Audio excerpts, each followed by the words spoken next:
get, ain't nothing free, so I gotta get mine. I gotta get mine, I gotta get mine. Hey, let me elaborate. Y'all niggas trying fake. I've been out here getting cake. It been a process to get my money straight. I remember them broke days when I ain't thought they could control. I just kept that hammer, homie, nigga, knock out your soul. If you ain't got my money on time, you better cash out. If you do that bad business, homie, don't even give me that. I've been staying out the way cause I ain't doing no dead time. Cause I ain't got time for you, little homie, I'm getting mine. Coolest nigga in the world, but don't try to test me. I won't never lead you astray, that's why the Lord bless me. I need no attention, I just keep the extension. That was me against the world, so I'm feeling like Pop. Chasing all this hundreds like I'm Zeke, but I'm from the block. Monetize the flow, just follow the formula. If you ain't trying to get that bread, then I'm ignoring ya. I'm looking for a way out, cause I'm trying to go global.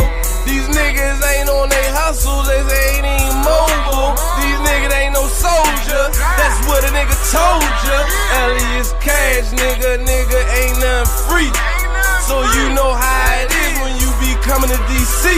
Hey, ain't nothing free, so I gotta get mine. I gotta get mine. I gotta get. Ain't nothing free, so I gotta get mine. I gotta get mine. I gotta get. I'm the realest in the DMV. Let me elaborate. Fuck your Slew brothers. My bad. Doing everything and damn near nothing at the same goddamn time. But as promised, I got the brother known by many, Love Ball, except for a couple haters. Back on the line for the weekly check-in show. And you know what? Let's just do this. Let's do this. Let's bring him up and let him speak. Good sir. How are you? Good sir. Good sir. What up? What up? What up? Can you hear me, Playboy? Yes, sir. Loud and clear. All right. All right, bet. That's what's up. I'm dual streaming on my channel too. All right, we in here. I posted it on the community tab. All right, yeah, man. This is episode 2. We did the check-in went good last week. I actually re-listened to it. I thought it was pretty good. So yeah, I'm here. So what is it, a Thursday night? Yeah, man, you can ask me anything you want. We chit chat. I'll let you know what's going on down here, what's going on behind the scenes. We I was glad we was able to do our first friggin' live show from down here this Saturday. It was long overdue, bro. It was actually good talking and having everybody up on the panel and the banter. It seemed like everybody was busting at the seams, like what you call it. They've been waiting to come back on a Sunday show. Tito was hype. Everybody, it was a good show. And what I told you the other day when we was talking, I liked your insight on the angle you took on the Marcy Detention Center killing with Letitia James. I liked how you played that. So yeah, it was good to be back. What up with you, man? Man, sitting here figuring everything out and curious about your explorations. You know what I'm saying? Your move. You know what I mean? I saw the pictures you sent as far as the new the spot.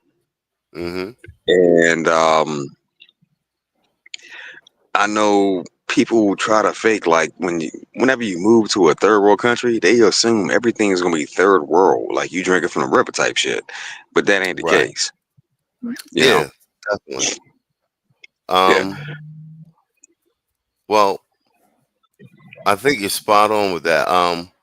Colombia and actually most places in the world now, if we keep it a buck, there's just no middle class in these countries. You know what I'm saying? And it's slowly becoming that way in the United States. Actually, slowly may not be the word. Like they speeding that up. So it's just that the gap between people with money and people who are poor is massive. It's a class thing. So, like I said, I'm in an upper middle class neighborhood. I just moved into a beautiful building. It's all modern amenities. It's like an industrial, and like I like the apartment. It's exposed brick and beams.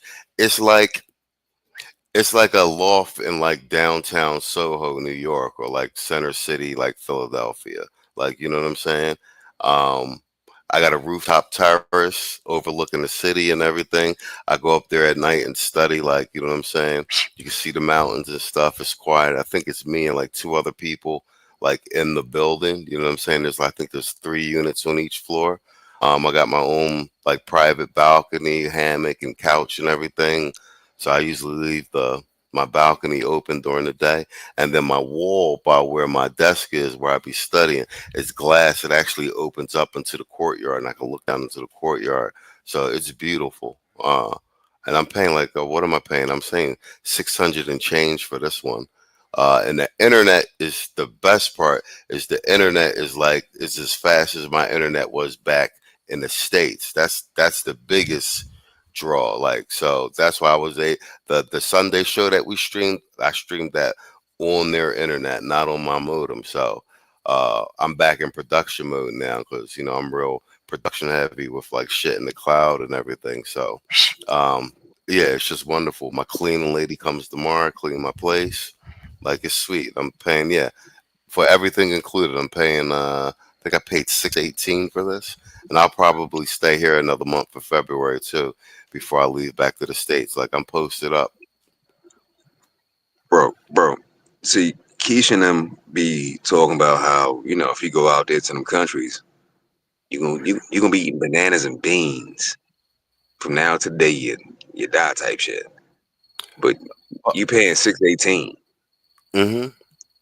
and working on getting a whole nother profession under your belt, Hmm. living your life though. Hell yeah. You know, like I find it amazing the fact Keisha and them they ain't know what the fuck they was talking about. They ain't know what they was talking about because they ain't never wrong. They ain't never wrong, according to them. But the reality of it is, if you only paying 618 and you out there and you got a clean lady, it sounds like you living pretty good, bro. No, like I said, I'm in a upper middle class neighborhood. Like, there's like BMWs and shit parked on my block. Like I said, and it's in Colombia, everything's gated off, like like it is in Africa and other places in Asia and even China. So like your property and all that, like there's like everything's gated and like your yards all gated off. So it's like I mean my shit's like I'm pretty much living in a fucking fortress. Like, you know what I'm saying? Right, Um, right. but like I said, I rolled around so much with the homie Ty when he was here, the Air Force dude. Before he left back to the States, he's in Tampa now. The day I moved out into this apartment, he was flying out the next day. But because I ran around with him for like the last 3 weeks, like I'm good. Like, I'm dull. Like, I know where everything's at. I got my connects on the ground. Do you know what I'm saying? Um, Places I like to eat. I'm at the gym every day. I run. Like, I'm on my own program. Like I said, I like Cali. Like, Cali's a place you can be out as much as you want, or you can just sink into the interior and disappear and be on your grind. You feel me? Facts, facts. Question. You said you're at the gym, right? Every day. Mm-hmm. Mm-hmm. All right. What's your physique like now in comparison to back home? Oh, man, I'm like Diesel, bro. Like, I'm real brolic, bro. Like, I mean, I was already in shape, but Cali's like a little bit in the mountains, higher altitude. So I run up here like every morning, like sometimes a long run, sometimes a short run, depending on what I feel like. But my lungs are stronger. The food is better. They ain't all the chemicals and stuff like that. So you don't have a big bloated belly after you eat, even if you eat a lot. And like really like in the gym, I'll be doing calisthenics and shit and like some weights and everything. But I'm mainly getting swole off running and burpees, bro. Like, you know what I'm saying? Like my shit is, yeah, my shit brolic, bro. Like, I mean, like, It's some of the best shape I've been in my life. Mm. I can see my six pack, the whole shit, bro. Would you say your physique has improved from the move, or Yeah, is definitely. it okay? Okay. Definitely. Um, Yeah. much Eating more real food. even. It's good. Yeah, you're eating. You know what I'm saying? Like I ain't eating fancy something. I pretty much eat what the Colombians eat. You know what I'm saying? And then like I found a place that finally found a place that right up the street from me makes scrambled eggs and fucking omelets. Bang. You know what I'm saying? So I'm good in the morning. You know what I'm saying? So I'm like Yeah. high protein and shit. But like everything like there ain't like a lot of hormones and stuff like that. Like it's like we said last time, half of the shit chemicals that's in food in the states, them shits are banned over here. So you know what I'm saying? So Yep. it's immediately noticeable, like in the food that you're in. Now, I get like a bone broth or like soup every day from this little Colombian shop down the street. They make it fresh every day, like old school, in the big pots and shit with you know what I'm saying, with the pieces of chick, bruh. It, Yeah. Yeah. you know what I'm Yep. saying, like good hearty shit grown from the ground, like fruit with seeds in it and shit like that. Like Hmm. not that Yep. GMO shit, y'all. Like not all the crazy pesticides. Like I've been here like close to a month now. It's noticeable. Derek Wilson in the building. I see you, Playboy. See that part right there. So your health is improved. Your Mm-hmm. physique is improved. You're spending Mm-hmm. less money, my nigga, and you got a cleaning lady. Mm-hmm. God damn. Versus being pressed, stressed, and stuck over this motherfucker. Yeah. I mean, I'm And essentially still doing everything I was doing in the States. Like I still talk to Saul and y'all like because we was doing that shit anyway, like talking on the phone and shit. Like we've never met each other in person. You feel me?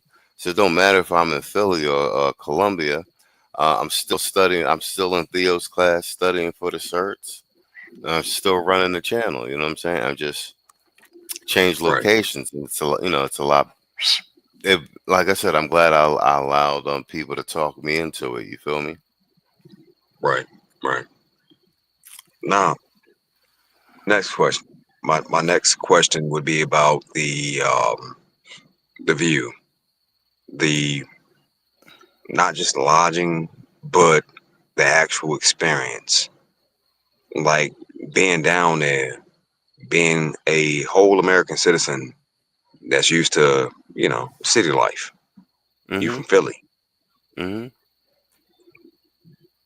If you had to rate everything on a scale from 1 to 10, like what's the life like down there like? As far as the amenities, the things you have versus the things you left, man. I mean, I'm actually this apartment is actually nicer than the one I lived at in the States. I mean, I lived in a really nice neighborhood in the States, but I lived in a historical building, so it's like older.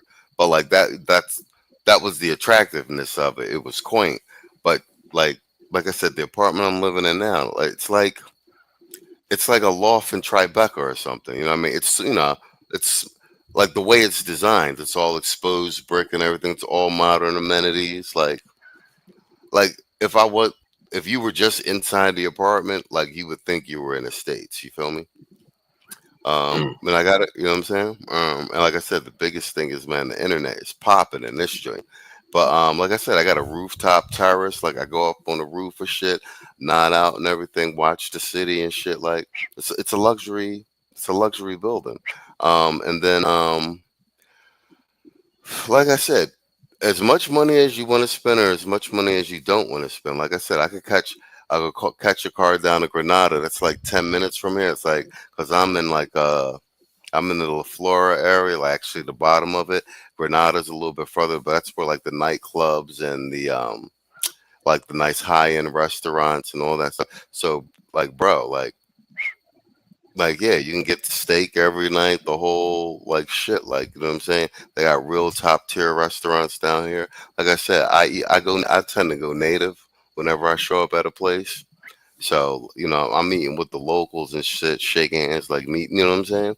Like everybody knows me around in the area. Like now, because I be buying the same shit at like the same spots and everything. And I'll be coming through, like, I make my way down the strip to, run my errands during the day, and everybody like, hola, like, you know what I'm saying? Mm. 'Cause, Or like I they do. thought I was Yeah. They thought I was Colombian until they found out I was American. So like now, you know what I'm saying? They see me coming, but like everybody looking out for me and shit. Like, you know what I'm saying? And like I said, and Yeah. I'm right down the street from Chippy Chop Mall. So like, just as far as modern convenience, like they got everything in there. Like I said, McDonald's, Pizza Hut, Burger King, Saboros, like just everything. Like luxury, nice restaurants up on the third floor, gym, just everything. Like it's one of the biggest. I think it's the second biggest mall in South America. What about the people? Uh, what's your experience been so far with the people? Because you've been down there for Oh, damn near a month. Colombians are friendly. They're friendly. I mean, and like I said, I mean, just in general, my as people, like, you know what I'm saying, like, my man Andres, he owns the restaurant and bar that I used to stay at Roca Suites, and it was right around the corner. I can't speak Spanish, and he can't speak English, but like, that was the first place I was going to, like the first week and a half I was here, because I didn't know nobody and I didn't know where nothing was at. I hadn't met the homie Ty yet. So it was right around the corner. I could go get uh, a pack of cigarettes, and I could sit there and drink, and it's outdoors. Like you could buy beers and stuff, and it's all Colombians there. But he noticed I didn't speak English, so he was just coming, like try and talk to me through the translator and shit, like the owner and shit. And then like I started coming, and he would just give me a free beer. So I busted up. I come and check him out like every couple nights during the week, like 'cause, like we're friends and shit. He'd be looking out for me and shit.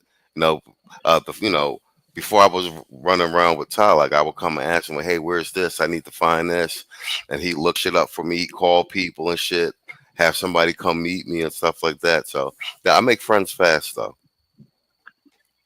Well, yet again, Keisha tell you that you know, you ain't gonna eat, you ain't gonna have nothing, you can't know, but and everybody gonna try. They gonna try to take advantage of you. And life outside the U.S. just ain't what it's not what it is. It's not. That's not where it's at. No, no, nah. Ain't nothing like. Yo, Ain't no life the outside the American U.S. black man, the American black man is popular, bro. I mean, as long as you just ain't no weird goofy, like, you know what I'm saying. I don't mean like you need to be cool and have swag. I mean, just like, well, bro, like dudes are down here, like William, but he's been down here 3 years. He's retired military. He just be day trading all day and everything. And like, you know what I'm saying? Like, bro, I just be running into them. They out in the cut, and and they're not like the dudes making the videos on YouTube. Like, dudes is like really living on. You know what I'm saying? They got their own routine, their own schedule. Like, you know what I'm saying? They get around to the nightlife when they want to, because the thing is, like, you can come and you can party and there's stuff to do, but like, if you're a dude, you got your program and everything, like that's you're not going to be doing that shit all the time. Like, you at some point you're going to get back to work even if you retire. You know, understand what I'm saying? Yeah, yeah. So like that's what, like my so Ty's going. I mean, so since I moved into the apartment, I just been producing for the channel. I talked to you guys, and then I doubled down on the studying for Theo's class and everything. Like I be in. You know what I'm saying? But my place is comfortable. I got everything I need. Like I'm chilling. Yeah.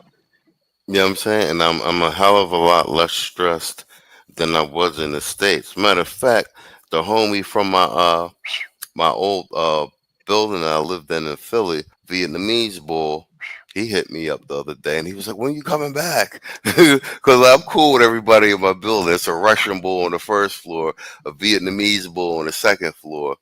Um, so he was like, "Yeah." And my cousin came and got like the rest of the shit out of my crib, because I told him you could have whatever was left in there. I still had TVs on the wall. I had a $2,000 Chesterfield fucking chair in my living room. I couldn't get rid of it. You know what I'm saying? I just left that shit. Like, but when I tell motherfuckers, I just got up and left. Like, bro, I got up and left, homie. Oh, Nah, Tevin King in the building no. He with really got up and $20 left. super chat. Uh, with $20 super sticker. Yo, appreciate you, bro. Yo, you can't see it, can you? I can now. Yeah. Yeah, put that on the screen. Bang, there it is, right Bang. there. All right, bet. Yo, I would give you the drop, Tevin, but we streaming from Contractors Channel. You know what I'm saying? We doing just the check-in. Sunday show's still back on. We're gonna be streaming from my channel.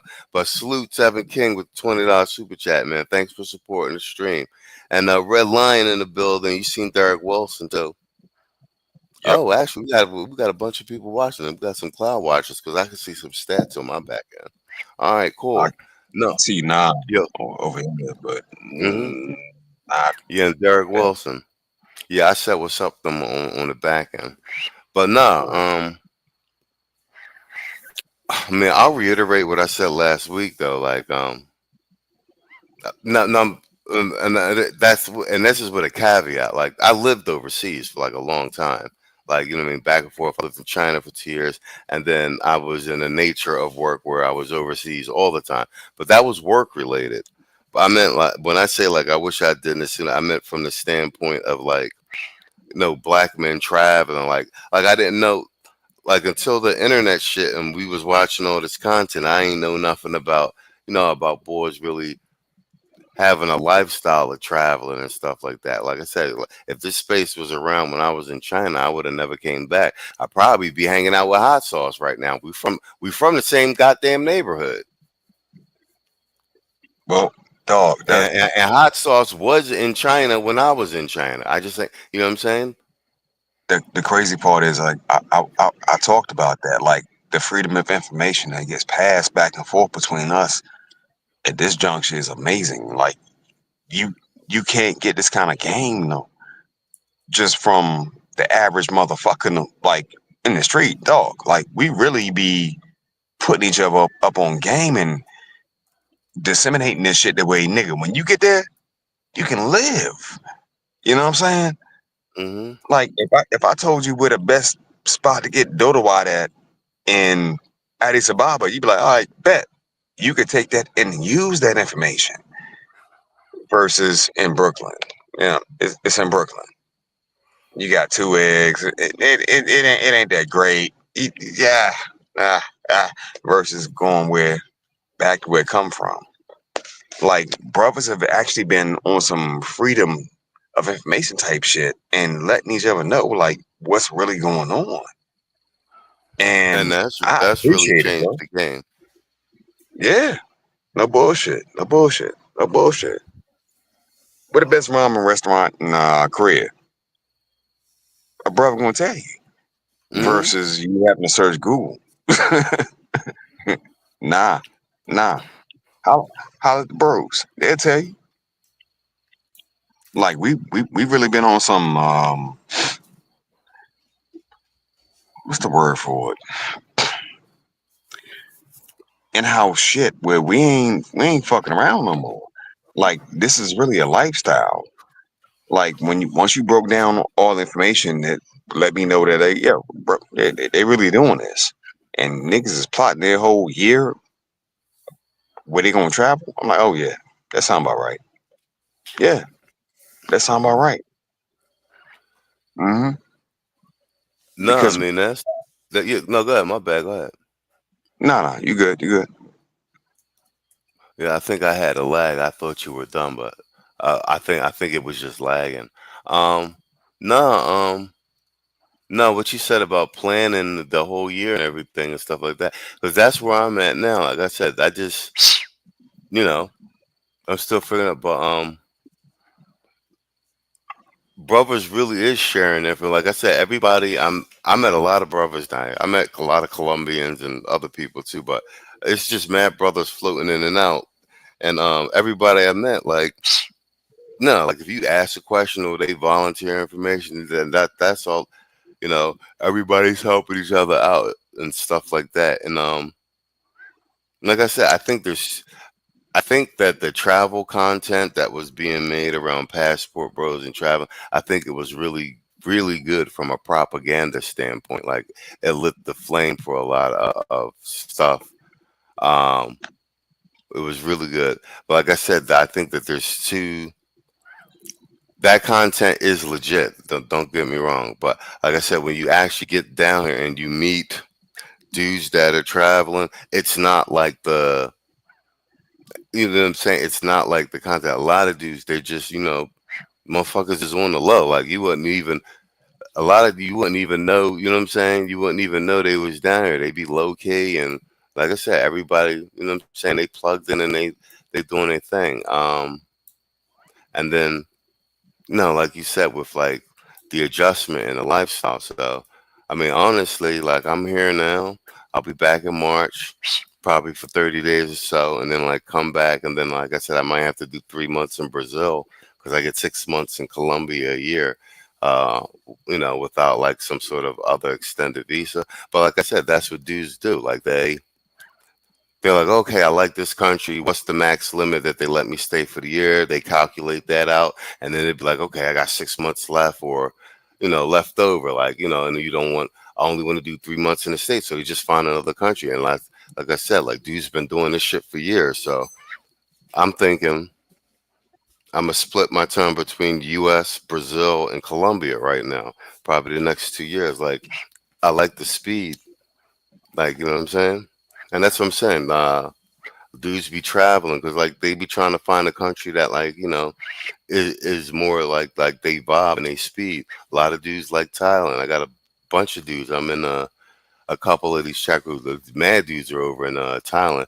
The cost of cost of living is a lot cheaper, and like I said, quality of life is like so. From what I'm getting down here for 6, which is nice, like they're getting something crazy over in Thailand. You know what I'm saying? Like I said, if you get that remote money, you just can't beat it. And like I said, I'm talking the budget shit, but like the dudes I was rolling with, these niggas ain't broke down here. Like I said, my man Ty make 250K a year, and that's just base salary, not to mention all the other shit he doing. You understand what Bro, I'm saying? I met a dude when I was contracting that was making like 180, but he lived in Thailand. His Thai wife never saw a quarter of that fucking money. He was like, I can't show her. I'll never show her. And she lived off of that, like what he provided. And she was happy as a pig in the shit. Yeah. Straight the fuck up. Like that bitch ain't complaining nothing.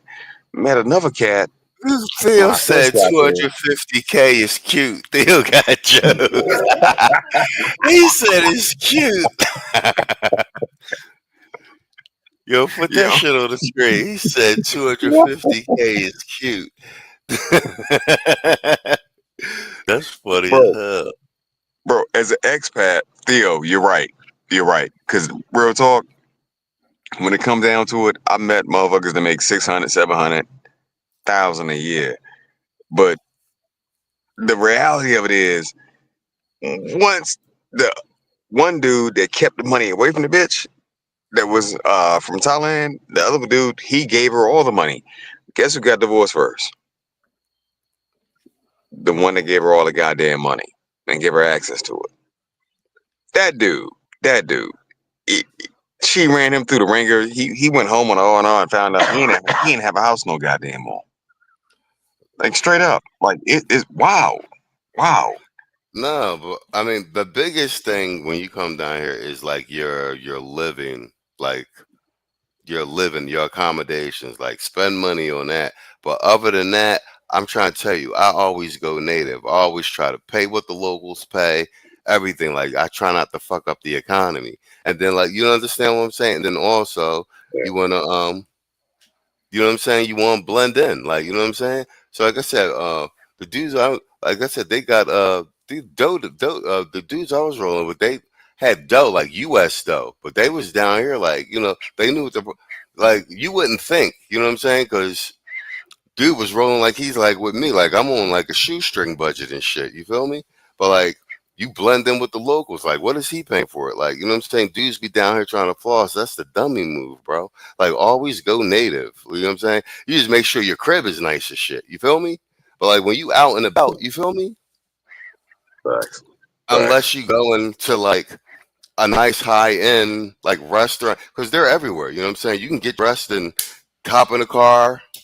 Man, you can eat filet mignon every night if you want. Like they got some of the best steak houses here. Like, you know what I'm saying? Nice Italian restaurants. And I'm talking about like built the old school way with the gilded ceilings and everything, and you know, the 20-foot ceilings and shit. You know what I'm saying? Chandeliers. Like they got nice shit down here. You feel me? Right. Yeah, but yet again, if you like used to tell it, ain't nothing down there. Just some dirty foots. Just some dirty foots. Good. Ain't No no News Podcast BMWs, said, ain't no said the Jaguars, ain't field. no none of that. No News Podcast said, "Don't hurt my don't do, don't hurt my feelings. I only need 250K once in my life. You know, I'm gonna feel that shit funny. Yeah, like Phil said, yeah, when you're abroad, you go native. Like, you know what I'm saying? Like that's you know what I'm saying? You pop out and do shit when you want. Like the what's the biggest thing I did? We went to because I talked time. We went to a bullfight down here though. That shit was all that. Bullfight was all that. Bro, Went to what was that? you know, What was that like to see that right there? Like, that shit's crazy. It's like being transported back in the old world, and they're serious about it down here. Like the lights go out, everybody got the candles and stuff, and like that's real deal. Like yo, them dudes get killed out there. Like them bulls are for real. Like actually, we had got there earlier than we were supposed to, and like we was trying to go in and buy tickets, and they was just like, "Oh, you can't." Like they had to walk us because I guess they let the bulls run free or some shit before. You know what I'm saying? Before, so they was like, "No, there's 7 bulls, and they don't want them to jump the fence and start mauling the people." We was like, "What?" So we went around the oven, and this is a true story, crazy shit. We get up to the joint to buy our tickets. Neither me or Ty speak Spanish, right? So we trying to, we're way early. The shit don't start to 7, but they say the doors open at 3. So we got there like 4 o'clock, like dummies and shit. So we there, and as soon as I start talking, some boy pop his head out, boom, like you know what I'm saying, with glasses on, and he was like, "What? You American?" And we was like, "Yeah, you and me." He was like, "Yeah, I'm from Boston." I'm telling, but this dude's a matador. He was like, "Yeah, the bulls are fighting tonight. My cousin's fighting tonight." He was like, "Yeah, I'm one of the most famous matadors down here." I was like, "Get the fuck out of here." He was like, "Yeah, but I'm from Boston, right? He's Colombia, but he's from." So this nigga went and bought our tickets, everything. I got his number, Adrian, and then we ended up leaving early because there was 7 bulls. I think we stayed for 3 bulls because they fight the bulls and then they kill them. Like right in the joint.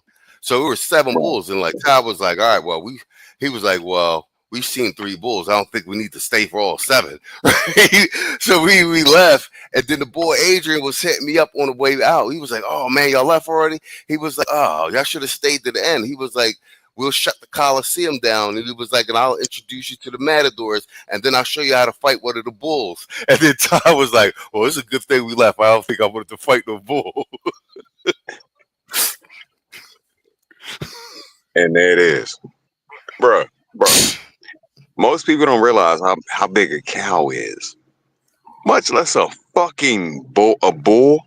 It's no joke. Like, cause they ride around on horses, right? And like, to like tire it out and stuff like that. There's like the main matador, and there's like the assistant matadors and shit, and they be trying to tire it out. But they got one of the bulls mad, and the bull fucking rammed the dude on the horse. It ran right into the horse and started trying to gore the horse and shit. And they was trying to, we was like, "Oh shit, this is serious." Yeah. It is no joke. But the matadors are no joke, bro. Like they stand right in front of that joint, and the joint charges it. And if the dude doesn't actually like run out of the way, he sidesteps that joint like on some fancy footwork shit, bro. It is not a game. Like, dude, them dudes get killed out there. The matadors, they get killed out there. I believe it. Because like I believe it. his little apprentice matadors, they're not as good as him. They just run. They got like these. They got these. They do. They got like these. They got like these little fences that are real close to the sides of the Coliseum joint, so they run behind them, and they're so thin the bull can't get there. So like the main matador, he doesn't leave the center; he be in the way. But his little assistant joints, like when the bulls come at them, they haul ass and run behind the joint. Bro. It, okay. We, Theo said, "Class 6 homework. You must fight a bull."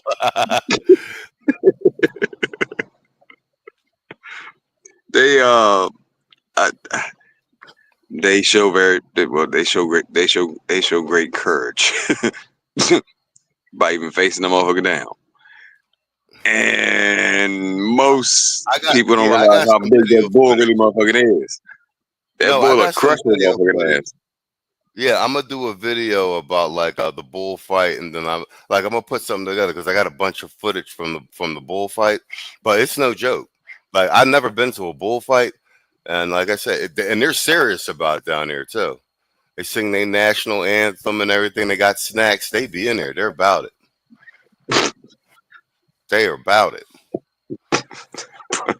They were singing the national anthem, and like me and Todd, we stood up, but like we wasn't singing, and it was like an old man next to us. That nigga was ice grilling us hard as shit, so we just start pantomiming the words, because he was looking at us like, "Why aren't you fuckers?" He wasn't saying it, but the look on his face was like, "Y'all just standing there not singing." Yo, that shit was bad. Because Todd's like a big dude. He was like, "Yo, because he turned his whole body around and was looking at it. He was like, "Yo, old head is ice grilling the shit out of us, right?" Oh yeah, so you better sing this shit. Stop playing with me, goddamn it.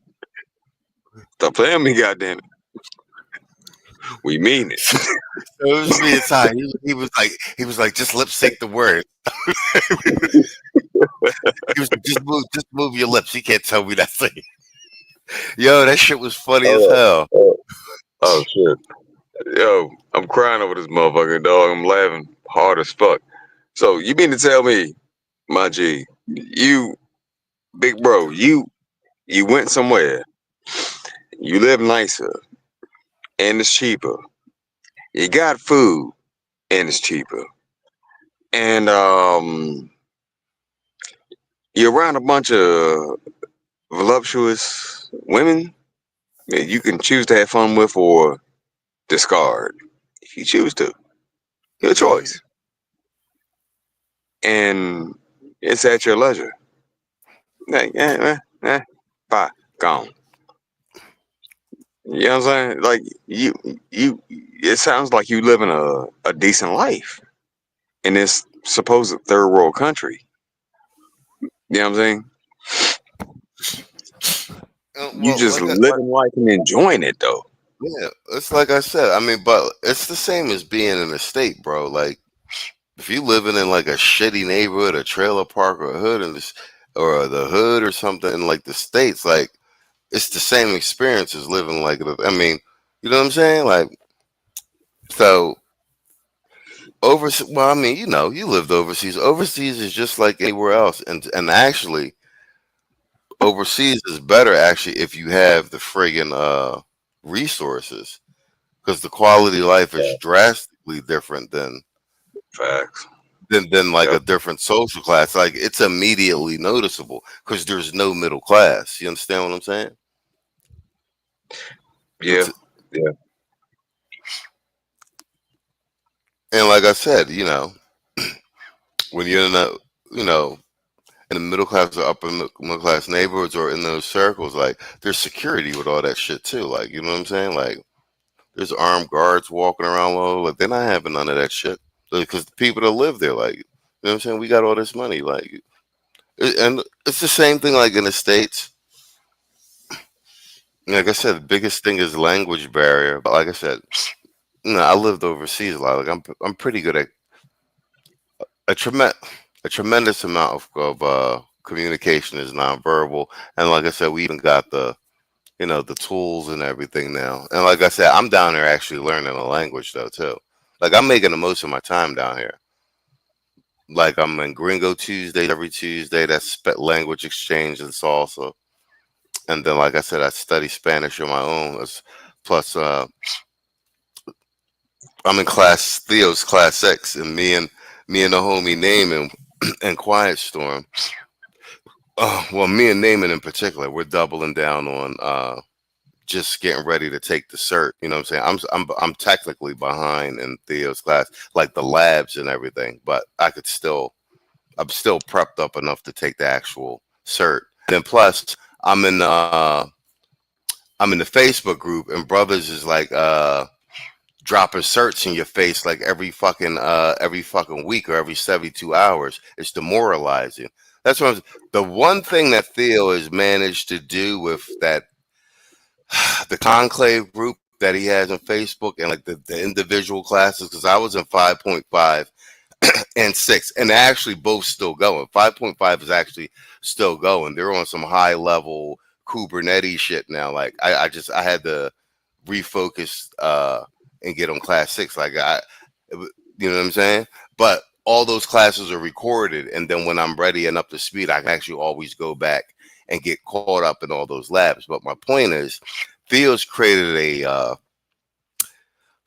like a positive reinforcement environment in these classes, and then everybody in the classes are paired off in groups of 10, and we all get our own names. I'm in the Black Spartans for GCP. Actually, I'm not in the group for the AWS class, but inside the class, everybody like every cert that someone gets, they post it in the class, whether they passed or failed. And in addition, they'll drop all their study resources that they used to actually pass, and then they'll let you reach out to them like, hey, if you're going to take the same cert, you know, and guys, I'll walk you through shit. But my point is dudes are getting certed like, bro, you wouldn't believe, like motherfuckers just drop certs left and right, and not even just in the class that they like, not just AWS, not just GCP. Brothers is dropping HashiCorp Terraform certs, Kubernetes CKA certs, fucking Microsoft admin certs. Somebody I think dropped the Scrum Masters. So it's a positive, what do you call it, like peer pressure, where it just be like, well, you end up with this feeling like, well, god damn it, I got to take a cert too. Like I got to post it. You know what I'm saying? As the months go by, you'd be like, all right, I'm just going to take one of these certs, whether I pass or fail, because it's like a silent pressure when you see your peers like succeeding. You understand what I'm saying? So I think Theo's done a tremendously good job at cultivating that like environment. It's like a friendly competition, but at the same time, everybody's there to support you. But people still bust your balls. You understand what I'm saying? It's a very good like push pull like environment. Like, because like I said, I'm in Colombia and I'm stressed as shit. Like, just because I want to be like, man, I got to get back. By the time I get back to the States, I want to either have taken the exam, like right before, or be taking the exam like a week or two after I land back in the States. Whether I pass or fail, I gotta get a win in my column. You feel me? Bro, I'll tell you like this, real talk. We talk behind the scenes a lot, but real shit, like, yo, if you do it, I'm on it.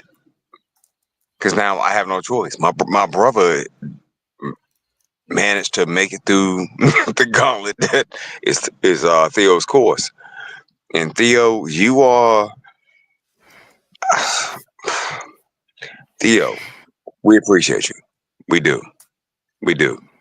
But I also know you don't make it easy, dog. You don't. Mm-mm. But once you make it through, I get a little bit of light, bro, and I'm like, maybe I can do it too. And making that type money. I mean, you can do it. Like, I think I told the story. It was in, I don't know. It was before I left. So it might have been in November or beginning of December. And like, you know, somebody came and it was in class 6, and it was just he was just No, guys do their testimonials like after they get hired or after they pass for a cert. But it was a guy who was a trucker, and I think he said it took him.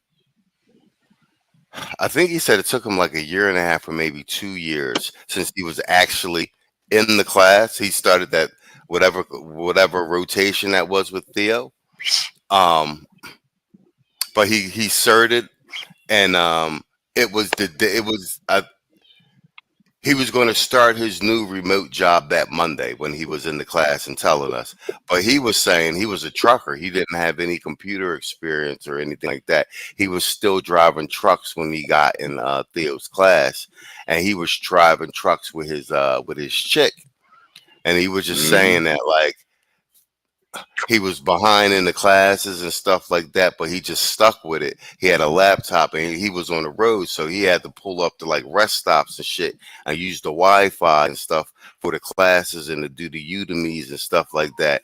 And he was like all during that journey to him actually getting this remote job that he's starting on Monday. He lost his house. He ended up breaking up with his girl and he was living in his truck. You feel me? Bro, I got and like I said, the whole process, I think he said took him 2 years. But he was telling us, he was like, "Yo, I'm just telling y'all, like I start work on Monday. This thing's doable. It took me 2 years or maybe a year and a half." And he was like, "It wasn't easy." He was like, I didn't even have internet access. I was having to pull up the rest stops and complete the Udemy's and talk to people and get help with everything. He had an old ass laptop, and like he said, during that time, he lost his house, he lost his girl, and he was living in his truck. You understand? bro. And like I said, we get a lot of stories like that in Theo's. Like, the brothers just be there. They be grateful. And they be coming back and speaking to the class. They be like, yo, don't quit. Don't quit. You feel me? Bro, I know a dude like that right goddamn now. I ain't lying. Like real shit. I ain't lying, bro. Like this dude, he a solid dude. But if given opportunity, trust he will maneuver. He will. And I shot him the link before we jumped on here real quick. So he know who I'm talking to. But yeah. Your your experiences going through Theo's class have been, we'll call it difficult. You know what I mean? But difficult for a reason. Because Theo's giving y'all all the information you need to move forward. You know? Versus him half-assing you with some bullshit and leave me out there. He actually made it hard. Pass this and you can pass me type shit. Well, I think I had said this. He was on that stream. I think it was like one of the first streams Theo popped up on like our Sunday show. It might have been like season 3 or something like that. And I said it then is I said that what did I say? I said Theo has like perfected a method of teaching black men. Do you understand what I'm saying? Like, and I mean it like in terms of like black men, we learn different. Not like, and I'm not saying that we don't, because I went to university and shit, you know what I'm saying? But we process information different. Most of us are visual, hands-on learners. You understand what I'm saying? Even if we're good with textbooks and stuff like that. But most of us can be like, just like how we are with dancing, music, sports, or anything else. It just be like, all right, show me how to do that. We're show me guys. You feel me? So Theo, like right from the gate, just has you hands-on doing shit. You're not even knowing all the theory or what everything is. He just makes you complete physical tasks on the dashboards and stuff like that. And then we walk back through the theory and all the technical stuff. And there's the supplementary reading and everything. But he breaks he's real good. He's perfected a method of breaking the like the fear barrier for you, like for learning a new skill and doing stuff, because it's like, oh, cloud technology, IG, da, da, da. He just breaks that fear barrier by just having you do certain stuff, and then he'd be like, here, there you go. You just put a server, you just spun up a server in the cloud, and motherfuckers be like, really, that's it? You see what I'm saying? He demystifies that shit for you. You feel me? And Yes. then like the Yes. environment and the classes are kind of set up like not like a scrum, but it's still kind of that like snarky environment in the office where it's like keep up, you know what I'm saying? Work with your peers to figure stuff out. Like, you know what I'm saying? Like, you know what I'm saying?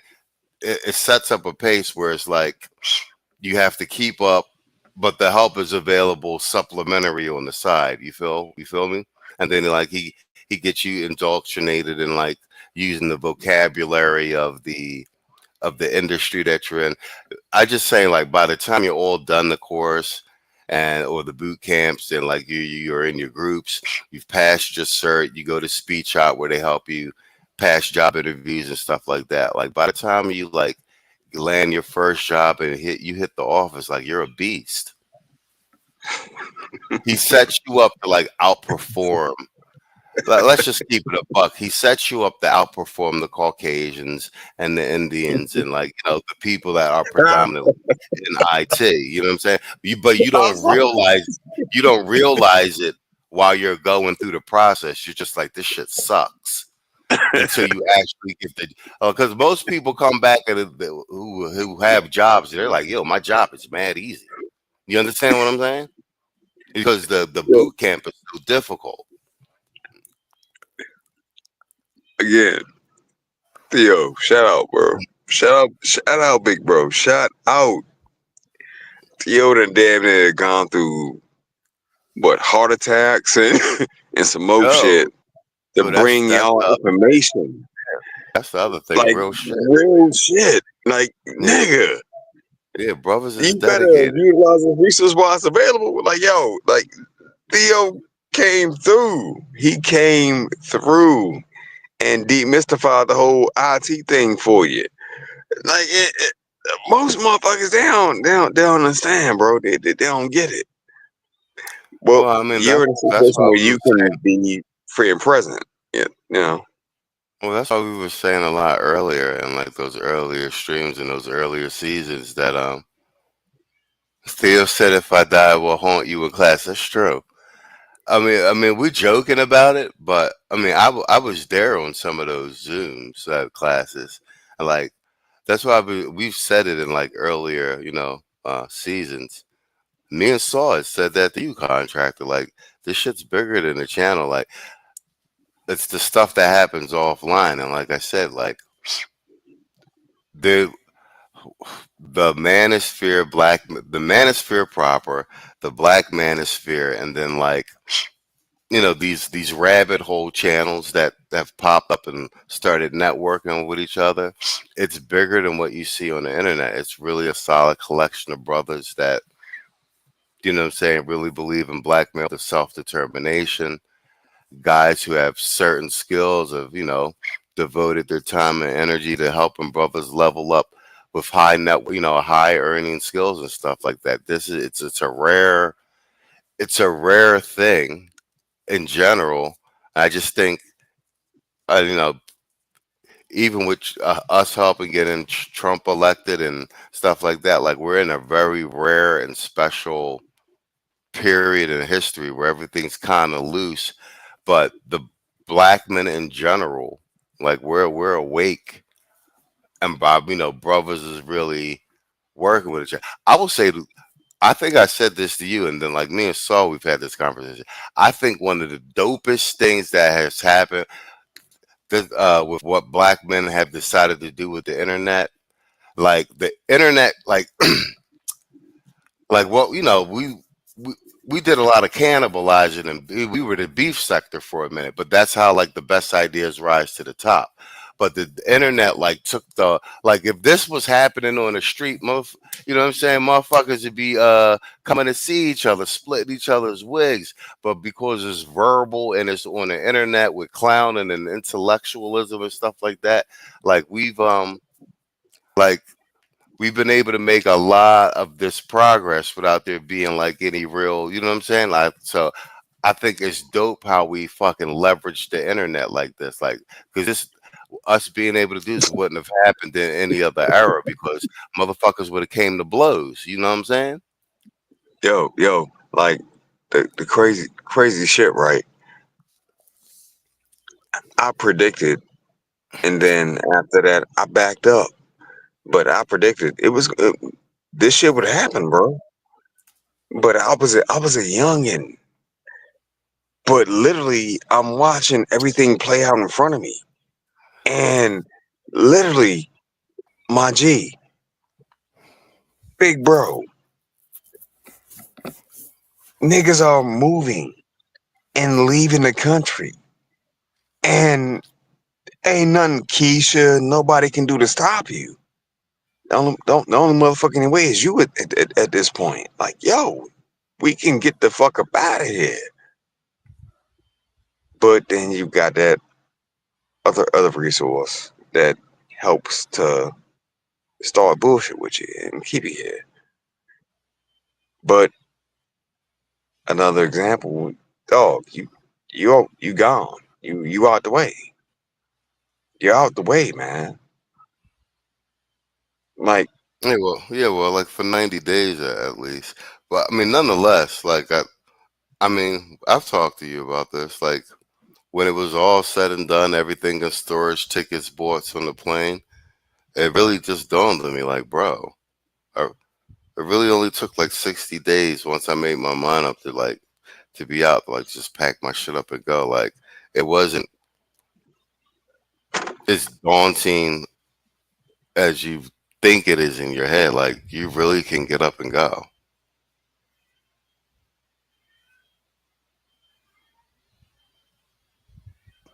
no, you're right. You're right. But most people they think that shit is like moving to Mars, and it's not. It's really not, man. It's really not. But also, you know, you uh, you can't always show people that they're free. Same way you can't show a horse that there's waters right here and you can drink. Nah. Some people have to be told they free. They have to be led to it versus grasping that shit. They believe they're tied down by something. And that something ain't nothing for real, for real. It's some bullshit. It's some bullshit, bro. Like you broadcasting from a whole nother country, somewhere else in the world, and Keisha and them will swear for God that bananas and beans is all you gonna eat when you go down there. You know what I mean? Yeah, It's Quiet weird, Storm dog. got It's Quiet weird. Storm got a super chat.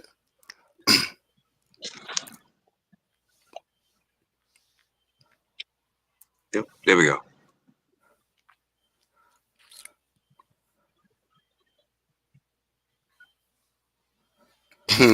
Sign Quiet Storm with a $20 super chat.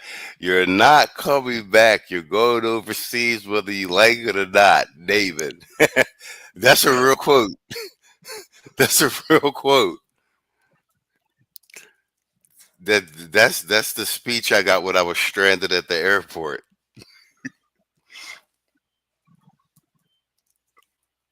Yeah, wait, can you hear me? Yeah, yeah. You're good. You're good. Yeah, that's the speech I got when I was stranded at the airport. Man, it's important to have good have like Kevin always said, a network of friends, man. Quality brothers. It's important. Like, uh, I'll be struggling with this shit. I ain't gonna lie. Let's see, broken.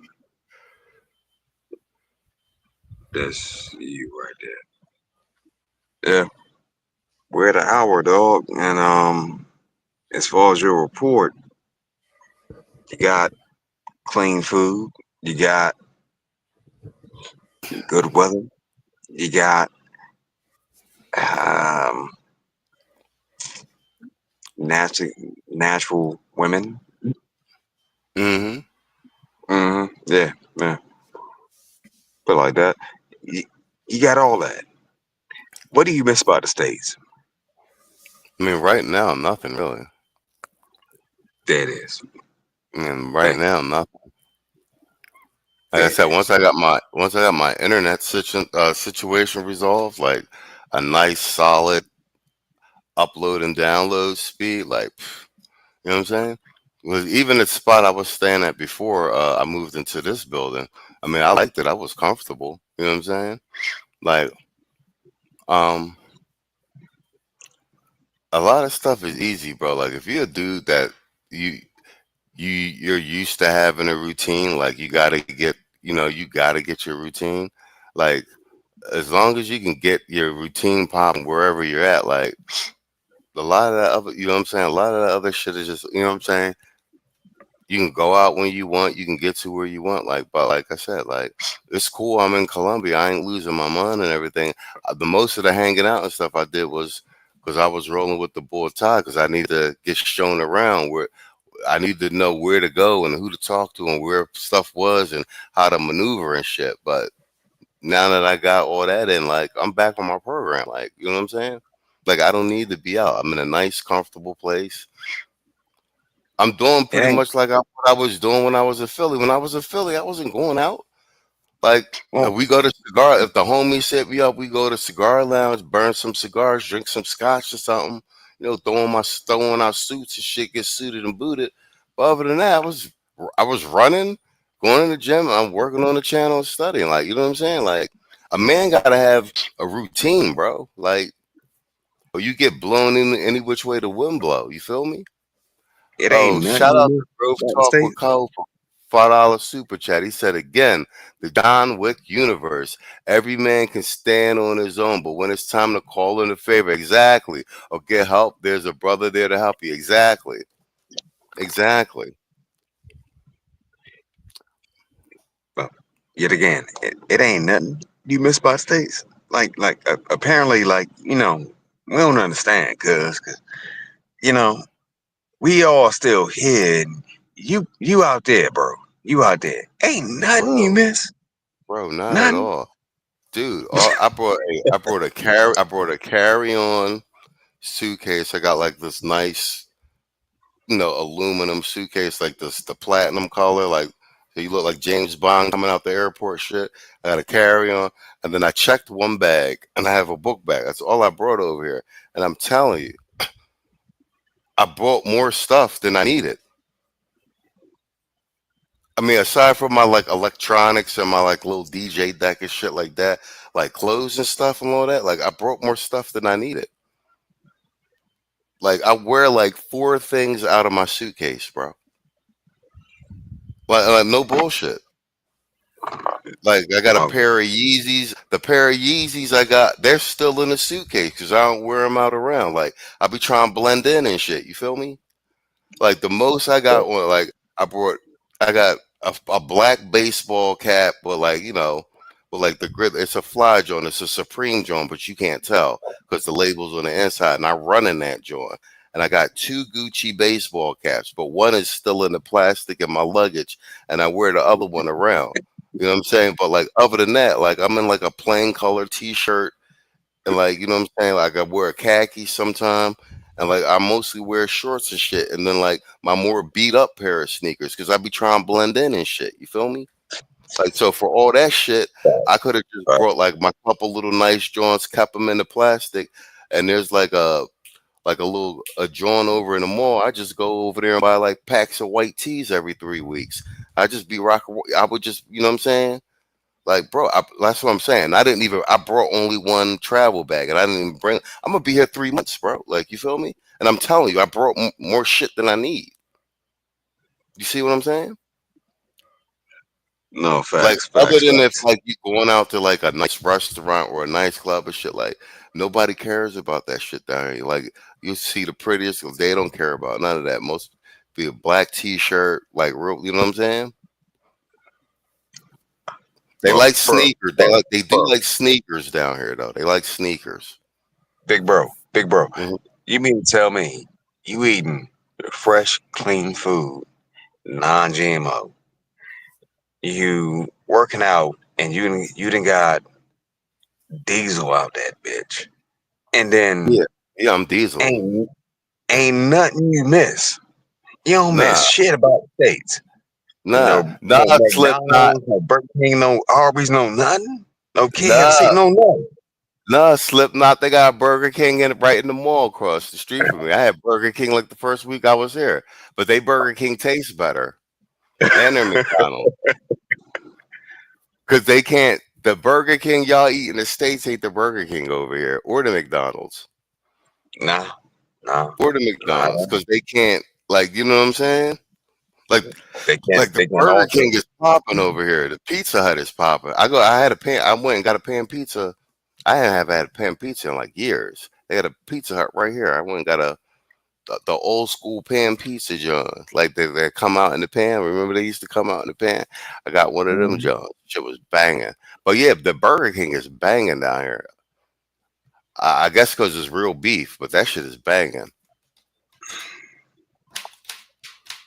Mhm. I only had Mhm. breakfast at the McDonald's, but I heard the chicken McNuggets are banging over here. But they got something called Frisbees down here. It's like a chicken place. They got chicken strips, and Frisbees is banging. Chicken fingers. They got like these chicken strips and shit. And like you get like a 2-piece and all that. Like they like chicken. They eat a lot of chicken down here. They like chicken. They like chicken and they like rice. So you mean They eat rice with everything. Like I go and so get you scrambled eggs and shit, and she be like con arroz, and I'm like eggs and rice, hell no. just give my scrambled eggs and my little croissant joint, cafe negra. Like I don't be saying that, but in my head I be like, hell no. yeah, damn. My Grove's off of COVID. Yo, salute, bro. But I had to do this. I gotta play devil's advocate just to flush out the questions. You know what I'm saying? For the bro. Hmm. You know what I mean? Like, but you don't miss nothing? Nothing. Not a damn thing. This Nah, stress, bro. these Like bills, these nah, problems. bro. I'm I trying to keep bullshit. straight face, dog. Look, let me. I filmed. I let the camera run like the Sunday stream. I let the camera run in the back so I could like get some B-roll of me actually streaming. So I'm gonna put a clip of something like that um to put. But let me tell you, like right now I'm on the stream with you. I'm right here. My Mm. balcony, though the glass to my balcony is open. So I'm looking at my balcony. I'm looking at my hammock. I'm streaming with you. Got my coffee made in the back. I'm monitoring the chat right here. When I get off this joint with you, I'm probably gonna go lay in my hammock and take like a 20-minute nap and then get up and study for an hour Theo's Blue Baga book or I got like some of my notes from like I took the from one of these practice tests and I put them text to speech and I'm gonna go up on the roof, smoke a cigarette, sip some tea, look out at the mountains and shit. I'm gonna lay down on my back, put my headphones on, and listen to fucking AWS fucking notes until I nod out. And you know what? I might fall asleep on the fucking roof, but you know what? It don't matter because I'm all caged in. I'm gonna wake up, walk back down into my apartment, look out on my and if I'm not ready to fall back to sleep, I'll listen to some Spanish, sit on my couch, and then crawl in bed. Get up in time for the cleaning lady to come in and clean my place and go for a run. That's my day. Well, how are you gonna how you gonna fall asleep on a hammock when it's cold over here, dog? It's like 45 degrees in one place and It's 29 spring. another. Like, spring all year round here. God damn. God damn. Like I don't have air Oh, conditioning. There's no air conditioning in my building because they, like I said, I got a terrace, so I leave my like my bed's here, so I leave the whole door open that leads out to the balcony open the whole night. So like the air comes in, and then like they design these joints like Colombian, like if you ever been in the islands, like the old mhm, houses, they always have like mhm, bricks missing out of the wall so that the air from the ocean can go through. mhm. So that's how it is in here, and I got a fan. And like I said, in my other wall, my by where my desk is, the whole wall opens up. It's glass, and I can look down onto the courtyard. So I can open that whole wall up, and air comes through you know what I'm You see, saying? you see what Kofi just said though, right there. It's 30 degrees and under in the south. God damn. Yeah, I just got off the phone with my girl in Jacksonville, and she talking about it was like 20 something degrees. I'm like, in Florida? Bruh, it's fucked up. It's bad. It's hella bad. My nigga, I went in Walmart and everybody and their mom was in that bitch. They was like, we need these breads, this bread, these eggs, and this milk. They ran What's through slipping? that motherfucker. Oh Yeah. yeah, because I heard there's like a big winter storm coming and shit, right? Oh yeah. Oh yeah. What's Slipknot say? Yeah. He said, "What about the laws? Any culture shocks?" Um, it's pretty. I don't well, yeah. I've had no restrictions on me, and like the only real culture shock is like the women's situation down here, and like how do I put this? Like it's like free range vagina down here. And it's a cultural thing. Like you know what I'm saying? I just that's like the main thing. Like how normalized that shit is, and it's crazy. Like like that's the only real like I would say culture shock. Um, but Hold up. like in a good way. You know what I'm saying? And I can see how like if you're a man and you ain't on your program and you ain't got like you can come down here and get really caught up in that shit. Like you know what I'm saying? Bro, Like bro. Kofi just dropped another one. it's At the a end of the cover day, with $10 super chat. Go ahead, you can read it. Go ahead.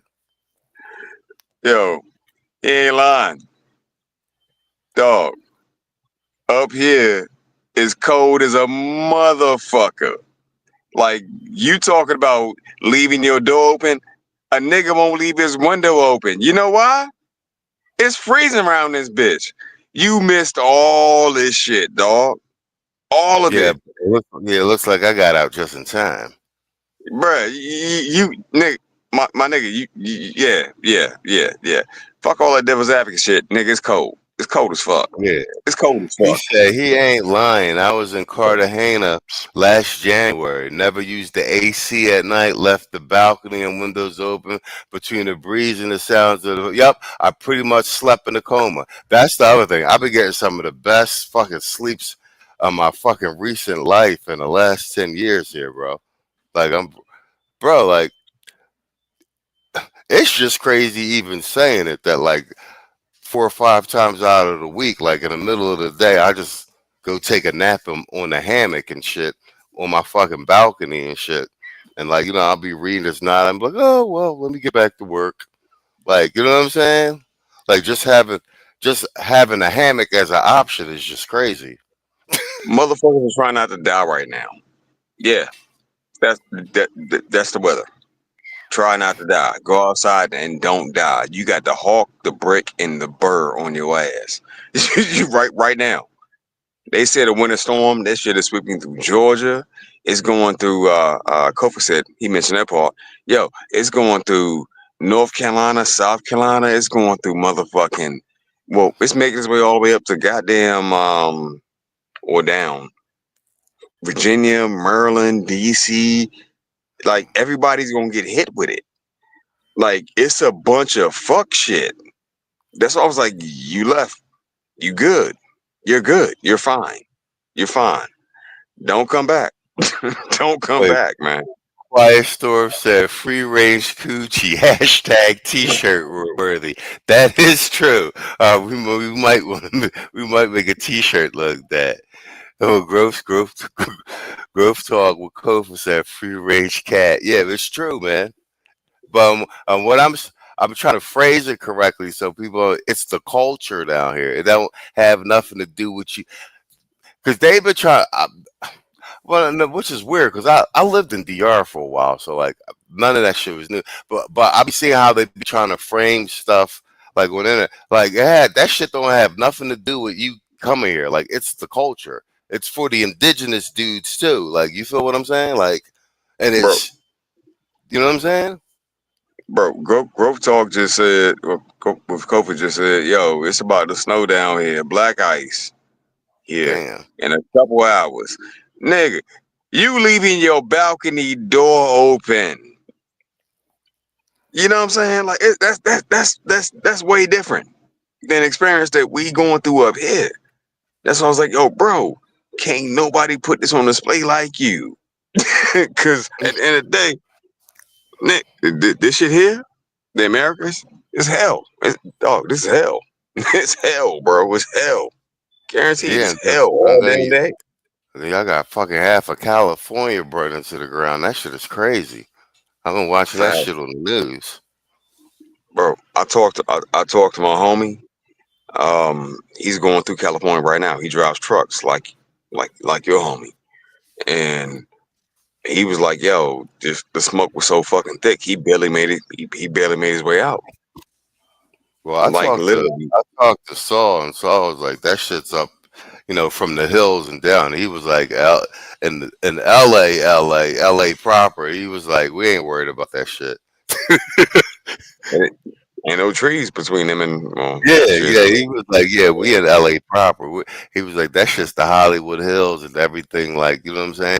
He was like, it's concrete down here. He was like, that shit might spread, but he was like, he was like, niggas ain't evacuating. We ain't going nowhere. Yeah, shit. You got the motherfucking who said it right there? Slipknot. He said it. Plows on the side of the goddamn street, pimp. Yeah, I see him. I see him too. I see him. Yeah, that part. Oh wait, That part. It's wait, fucked what? up. Wait, Quiet Storm had a question. What did he say? And then Irvin Reed had a question too. Let me see. Right there. Yeah, Quiet Storm said, "How long did it take for your digestive system to get used to the food? Days, weeks? About a week." But anytime I land somewhere, I ease my way in anyway. Like, you know what I'm saying? I try to do fish, chicken, beef, like small portions, soups and stuff like that, like to get a taste of. But I mean, for the most part, though, they food is just like, I mean, like if you would get like Jamaican food or like some, a Spanish plate back in the States or some shit, you know, uh, arroz con pollo or some shit like that. I mean, it's but you be regular and stuff like that because, like I said, it's not all the chemicals and shit. Like, you know what I'm saying? Like, you don't be with the bloating and everything else there. And I don't be eating nothing crazy and shit. But their diet's pretty stable down here. It's just, it really is just meat, rice, eggs, and beans. They have a lot of beans, a lot of you know what I'm saying? Not a lot, and and fruit. You know what I'm saying? I get fresh fruits like every day, pineapples and stuff like that because they got like fruit stands and fruit like trucks everywhere. Like where like they don't eat like a lot of candy and shit down here. They eat a lot of breads, cook like a lot of bakeries like cookies and shit like that. Um, the I eat a tres. The one thing I do is I eat tres leches like every fucking day because them shit they're just fucking delicious down here. It's like cake with like condensed milk and like whipped cream and strawberries on the top. That looks like a strawberry shortcake. You can get tres leches back in the States too. They make them a whole bunch of different ways, but they're fucking. And I get like a big one. I'm always like, I'm going to eat half and put it in the fridge. And I'll be sitting here working and be like, oh man, like subconsciously, you don't even realize you ate that whole joint. Um, But no, about a week, I drink all bottled water. Like they got good bottled water down here. Actually, the water tastes fucking good as shit. So never drink nothing from the fucking tap. Um, so I ate a big, yeah. Then I ate at like Burger King and shit, and like they got like their little restaurants and chain joints down here, but it ain't nothing crazy. They eat a lot of just straight beef, straight chicken, rice, beans, and stuff like that. And then they got a delivery service like Uber Eats called Rappi down here, and you can pretty much get anything delivered, like anything. Like I was getting American breakfast delivered to me for like the first 2 weeks. That's like pancakes, eggs, and shit like that because I was missing scrambled eggs, and so I found my way around to find places that make like omelets and scrambled eggs. It's called huevos revoletos down here. That's scrambled eggs. Like, I didn't know that shit. And like, you know what I'm saying? And like, cause they by default serve all the fucking eggs sunny side up over here, and like I can't stand sunny side up eggs. And like Colombian breakfast is, I eat it, but if you used to eat an American breakfast, it's not that banging. It's like a spiced rice and beans with like a piece of meat and like a sunny side eggs, and they make like this little fried bread, which is what you call it? Yeah, tres leches is pretty good. Um, but like you go to like a bunch of different like street restaurants and stuff, and you find the ones where like so. There's one place that I go that always get soup because they soup and they plantains is banging, so I get that every time. Then there's another place where I go to get like they make like these little it's like rice and meat with like egg and stuff in the middle, and it's like a fried dough around it, like a deep fried dough. They're just fucking banging because a lot of the food is like for people to grab and go because they working motherfuckers down here. Like these motherfuckers hustle down this motherfucker, so all the food is like for them to grab it and go and eat. You know what I'm saying? So some of that shit be banging. I got like a fridge full, like a couple of them Jones. Yeah, Urban America is still #1 for breakfast. I actually posted something on my Facebook of a motherfucker making a classic English breakfast because I've eaten an English breakfast once or twice. English breakfasts are gross, bro. I don't care what nobody says. It's like beans, a tomato, 3 pieces of meat, like a blood pudding, a blood sausage, John. These 2 big sausages, like, but bro, but like the sunny side up eggs and like a piece of bread. Yeah, like I've had it, bro. Yeah, but America still rules with breakfast, bro. Oh, we said, yo, machismo, you had to limonada de coca. Oh, yeah. What, lemonade with the coconut water? Yeah, I had those joints. No type 2 down there. Yeah, everything's you're right, Surret segment. All the sugar is it's all cane sugar down here. Even the sodas, no high fructose corn syrup. Like I be drinking Pepsis and shit down here, and I don't be all, you know what I'm saying? Like bloated and shit, because there's no high fructose corn syrup and shit. That's the other thing. You don't get the itis down here, because you be getting the itis from like the extra crazy grease and all the preservatives and shit and all the chemicals. You don't get the itis really down here. Like you can eat like a big meal and get up and like keep it moving.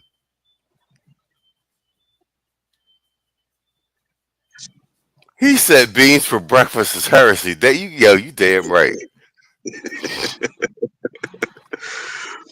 Yo, oh, you are our boots on ground, and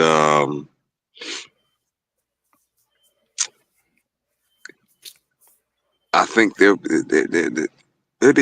be a wealth of information that will be flushed out. Cause honestly, bro, where you at? You ain't going through this bullshit. I promise you that. You ain't. You ain't. I think Irvin Yes, Reed had a you question. Then he asked, like, are there any do's or don'ts that I noticed? Yeah, don't stand out. Like, you know what I'm saying? Like, don't wear nice watches and shit. I'm a watch dude, but down here, like, I got nice ass watches. Like the most. I left them shits all in storage, and I left like my real nice one with the homie, like you know what I'm saying. But like I got a um I got a Pagani design, which basically looks like a Rolex Daytona. It's like it's not a it's a Pagani, but it's a gorgeous watch, and it's the stainless steel. I brought that down here, but I almost don't wear it. Like you know what watch I wear? I got a fucking old school 1980s Timex, the thin the real thin Johns with the with the ones that look like plastic, but they're fucking indestructible. You can hit them with a sledgehammer, put them in water with like a the gold face with the plastic band, like the what is they call it's a polymer. I got I wear that shit all the time. I wear fucking the old school 80s joint because it still looks cool. And then I got like like a military big face like stopwatch type joint that I use for running and shit that looks like the GPS watches. That's where they wear down here.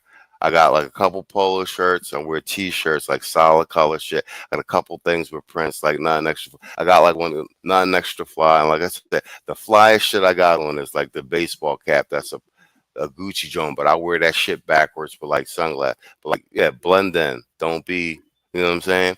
Like, have shit that if you need to go somewhere nice, you could break it out, hop in the car and get there. But just moving around and shit like that, you know what I'm saying? Um, and they greet each other. Like everybody in general greets each other here. Like buenas, hola. Like it's weird if you walk past somebody and you don't speak to them. Um,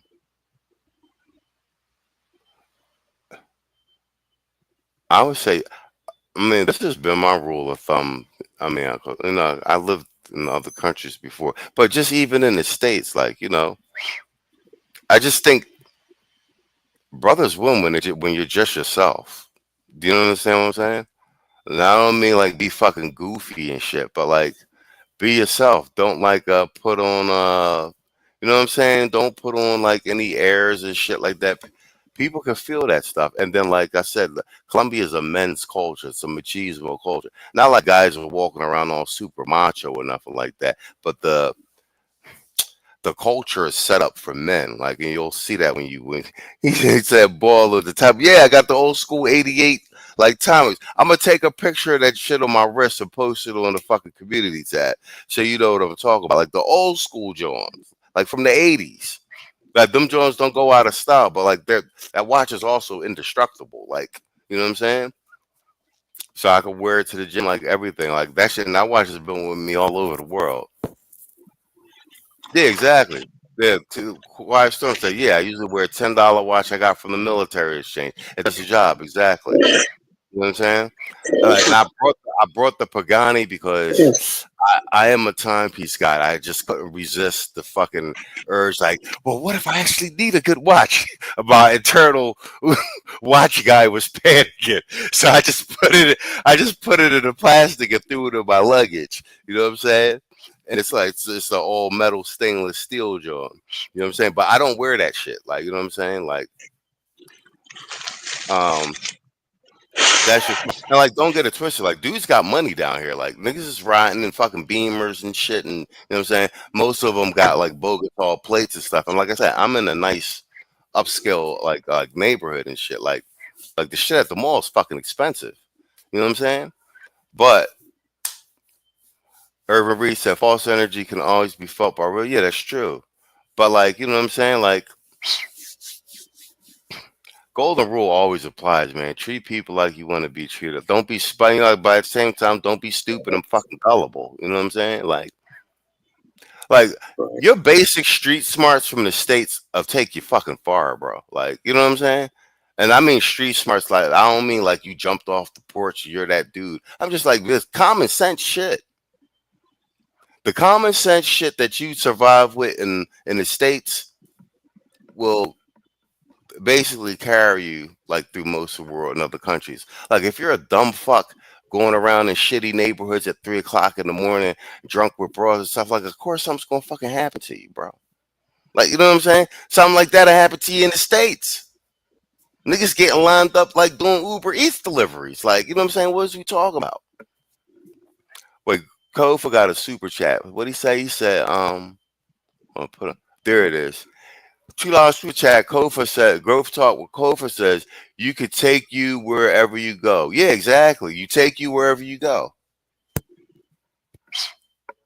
And I be trying to phrase it correctly because like the detractors of like the Passport Brothers and dudes that travel, they be giving you like this straw man argument, like, well, if you was a goofy in the States, you're gonna be a goofy overseas. There's some degree of truth to that, but they're using it in like a pejorative sense. Like I mean goofy, like complete self-awareness type shit. I don't mean like you super swagged out or no shit like that. Like, bro, I'm down in Colombia, bro. Like these niggas ain't that super cool and shit like that. Most of the dudes are like a few inches taller than their women. You know what I'm saying? Like real shit. You know what I'm saying? They're not the most handsome dudes in the world. Like, you know what I'm saying? And like, bro, they women is bad. Like, you know what I'm saying? Like, bro, these niggas ain't 6 foot, you know what I'm saying? And the average, on average, like the average Colombian makes like 600 at most. And that's when the high end $600 a month US. You know what I'm saying? And these chicks love these dudes down here.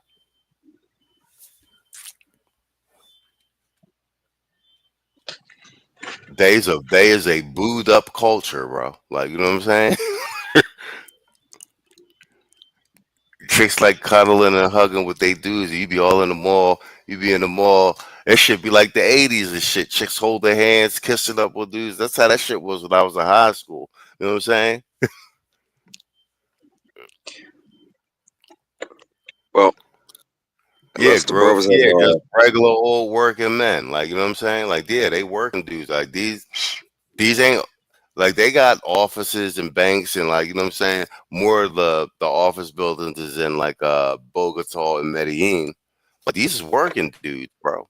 You know what I'm saying? These work with their hands, delivery and stuff. Like, you know what I'm saying? These ain't dudes, you know, jumping out the office with the suits and stuff. You know what I'm saying? I'm saying these chicks love these dudes, bro.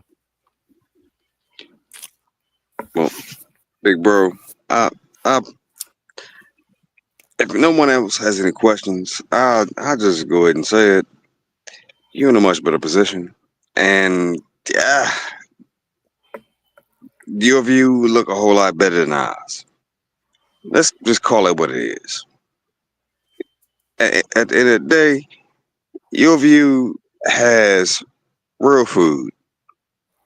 You done gone down there and got diesel on them, got strong. You done fucked around and got you a whole cleaning lady and shit. You're living life, and there's some. I'm sure it'll be somebody, maybe in the chat or whatever, that'll be like, yeah, it can't be that simple. Nah, it really is. It really is. We've been doing this for an hour and 33 minutes and 17 seconds. Yeah. When y'all gonna make a move? Make a move, man. When Cheesemo did it, you can too.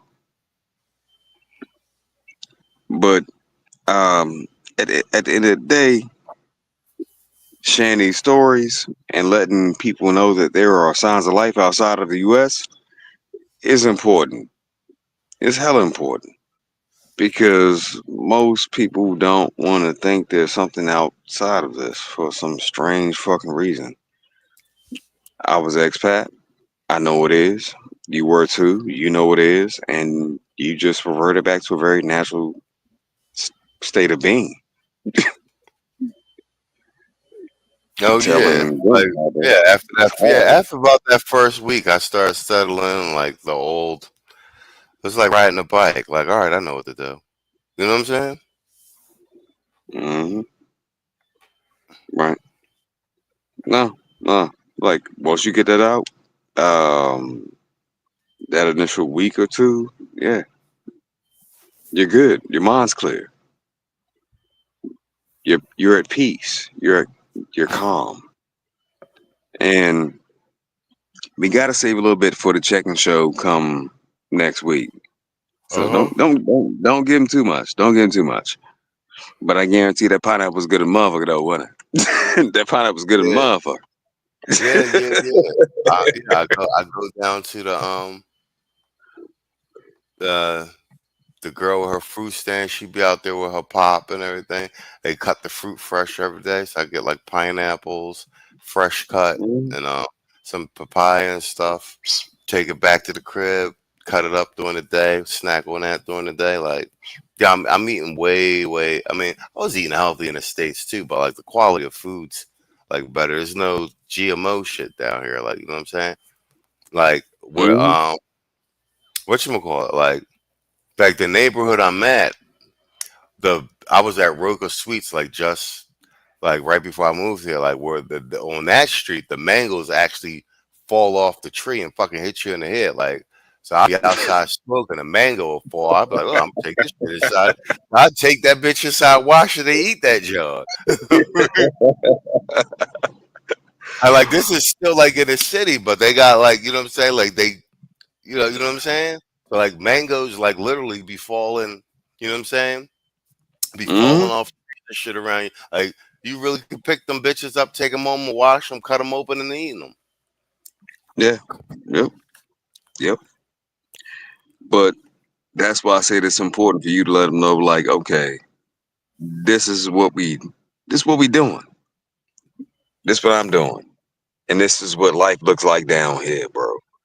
Cause if I've been saying it for years, but ain't nobody really hit me for real, for real. Once you leave this bitch, you experience a different quality of life. And that quality of life is gonna be it's gonna shit on every motherfucking thing you ever had over here. You get your health, you keep your wealth, you you get to stack bread up. You know what I'm saying? You get to live and experience. Like the whole mango thing, like I've seen that. And when I saw it, I didn't appreciate it. I'm gonna be honest. I took all this shit for granted, bro. I don't know more though. All I want is out. All I want is fucking out at this point. But you know, I gotta do what I gotta do to make sure I can get that.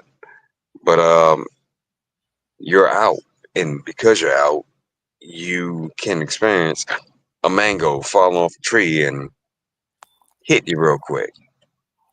You know what I mean? Smack you side of the head type shit. But at the end of the day, it's a much better life than being stuck stateside with Keisha trying to figure out your next move for the month versus where am I going in 3 months?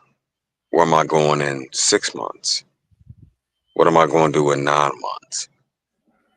You're down there with a colony of brothers that are moving and maneuvering properly. And they're going from country to country to country, but they ain't come back here. Not like that though. Nah. Not unless they have to. Like, Guys are making like pit stops in the States, like 30 days at a time, or to go see family and stuff like that. But everybody I pretty much ran into is like they're usually not at least 9 months out. And you know, I used to say that on the stream, like season 1, 2, and 3. Remember, I was like trying to ease my way in like 30 days to maybe 3 months and get to 6 months. I jumped straight to 6 months. You feel me? yeah, Six yeah. overseas, six in the States. And I'm trying to cut that 6 to 3. So I maybe do 3 months in Brazil. So like I said, the way it's looking right now, 25 and 26 will be split between Colombia and Brazil. Like that's the most of the time. And then probably 3 months in the States, depending on how it play out. We working it out as you go along. But I'm glad I up and decided to do it because, like I said, you know, before you know it, another year will be gone. Not be in the same spot talking about what I'm going to do. You know what I'm saying? You know what I'm saying? I'm actually in the thick of it right now, and it's pretty good. Right. Yeah. So even being, well, shit, even being in the thick of it, you are still living a whole lot better than a whole lot of people back home, bro. That's a fact. It, all day, man, all fucking day. Even being in the thick of it, figuring shit out on the move, better than a whole lot of shit back here. Hmm. So, like, at I say it often. Like, I appreciate you being willing to share and you being honest and just being like, yo, this what it is, and then we figure shit out, we make shit work, whatever. Because you know my situation, I know yours, and even being in the thick of it, dog, you still made it work. That shit is amazing. But Yeah, I I got mean, a little bit more information than most people, though.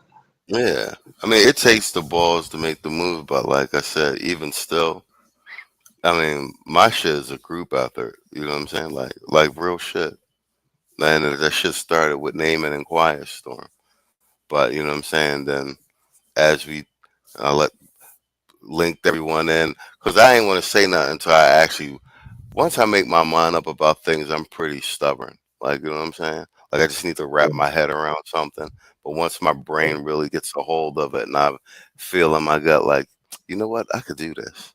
Like, once that shit start percolating in me like that, and I'm waking up like, yeah, I could do this. Yeah, I could do this.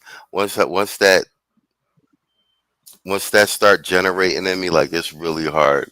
Like I'm tunnel vision after that, you know what I'm saying? And then that's when I start talking to you. So I didn't want to be. I wanted to have my mind made up before I actually started talking to everybody. And then after that, like, everybody just, all right, cool. We gonna make like everybody just like got with the program. Like, all right, well, fuck it then. We gonna make this shit work. Like, Yet again, all bro, right. you were the best candidate. Like, go before everybody else move. Go, nigga, you, you, you, because you can document it, you can film it, and you can broadcast it and put it in a way. Um, I would I would venture to say the same way Theo has his way of communicating information to us. You do too. You know Mm-hmm. what I'm saying? Like real shit, but you do it through visuals. You know what I mean? Mm-hmm. Like, yeah, you can have this life too. Now let me show you. You know what I mean? That's Mm-hmm. that's hella important. But to answer Irvin Reed's question, bro, I took it for granted. I'm sorry. Because I was young and dumb. That's why I took it for granted, man. I thought it was always gonna be like that. That was my fault though. And I'm trying to tell you what he's experiencing, that ain't what you need when you're young. You should have when you're young, but that's what you need when you get older, especially when your joints don't move quite the right way type shit no more. So yeah, that's why I was like, whatever. Ah, this will always be it. I fucked up Oh on that. wait, what the broke genius said? He said I had an awakening and I just said F it and booked the trip. Now I know the process and it's less of a problem. Hmm. All That right, part. on. All right. I like that. And then Quiet That part. Storm said we can all do this, but you have to start from somewhere. Exactly. Hmm. What Yeah. Yeah. he said for handling his inner moonshine, king of the monkeys. That's Herbert Reed. He says salute to Machismo for handling his inner moonshine, king of the monkeys. That's from our that's from the Sunday intro. King of the monkeys. Yeah. Yeah. Bad dog. No, but I Well, mean this is the great idea that you had contractor just doing these weekly check-ins, like no bells, no whistles, just because this is pretty much the phone calls me and you was having. Like if we wasn't streaming this, will be exactly how a phone call between me and contractor would be, and that's how it happened. I was just like, you know what, we need to have this phone call like over the air. Cause I would call and be like, "Yo, contractor, just checking on you." And then it'd be 3 hours later, we on the fucking phone and shit. I'm like, man, we just need to just do these phone calls and just stream them. Like, you know what I'm saying? Nah, real shit, real shit. Cause This is a like good piece of content too. when we start chopping it up, like I'm genuinely concerned about you and what's going on, and vice versa. So at the end of the day, like a lot of what you be talking about, bruh, I'm in agreement. I'm in agreement with, and vice versa. And it's like, yo, we really be kicking back game back and forth to each other. And after it was all said and done, we feel better about it. Whatever situations come down the pipe. But Fact. everyone misses this shit. hmm Yeah. Yeah. It fucked me up. I'm like, yeah, he's right. He's right. We should broadcast this. And now that you made this move, it's even more important because you're showing everyone it's possible. A motherfucker can't say, you know what, you nigga, you can't do this. Keisha can't say to nobody listening or that will hear it, yeah, nigga, you can't leave. Well, bro did it. What's stopping you? You know what I Right. mean? And I think we which one was? Oh wait, Urban Reed said contractors quick hits is an easy morning norm at this point. I told you, man, you got a fan base. Exactly. And Broke Genius said they said I look Dominican. Exactly. Yeah, you in Dominican Republic, they think you Dominican, and if you in Colombia and especially Cali or something, they think you Colombian. Like everyone thinks I'm Colombian until I start fucking talking. Pretty much. Bro, Technically, I'm lighter. I'm lighter than most of the black people down here, and I'm not like no light bright nigga. I'm brown. You know what I'm saying? bro, But they're whenever dark you get skinned around over people that look like you, everything changes.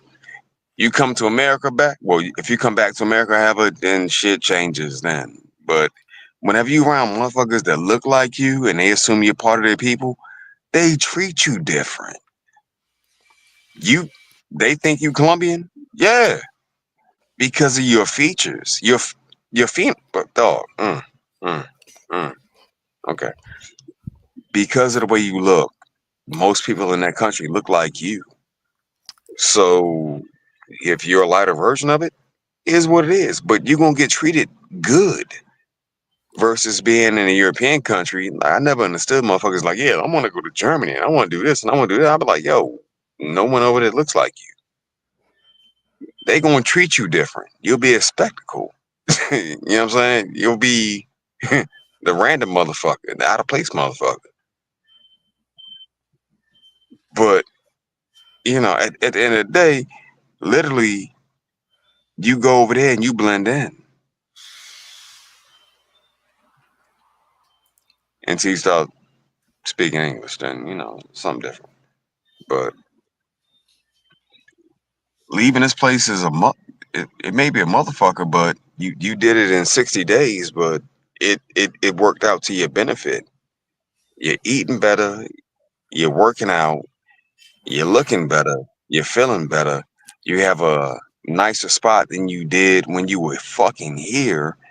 Then on top of that, the people look like you, so they gonna treat you the way you supposed to be treated. Like, yo, you can't get around that. There is no denying that part right there. You know what I'm saying? Like, everybody is interacting with you like you're human instead of a nigga. You know what I mean? It's crazy. But that's what life looks out. That's what life looks like outside of the U.S. But when you try to explain this to people, they hit you with All kinds of, I don't know, maybe, possibly, but it's real. Health, hold on to your wealth, and you can motherfucking eat real food and live longer and have a better quality of bitch.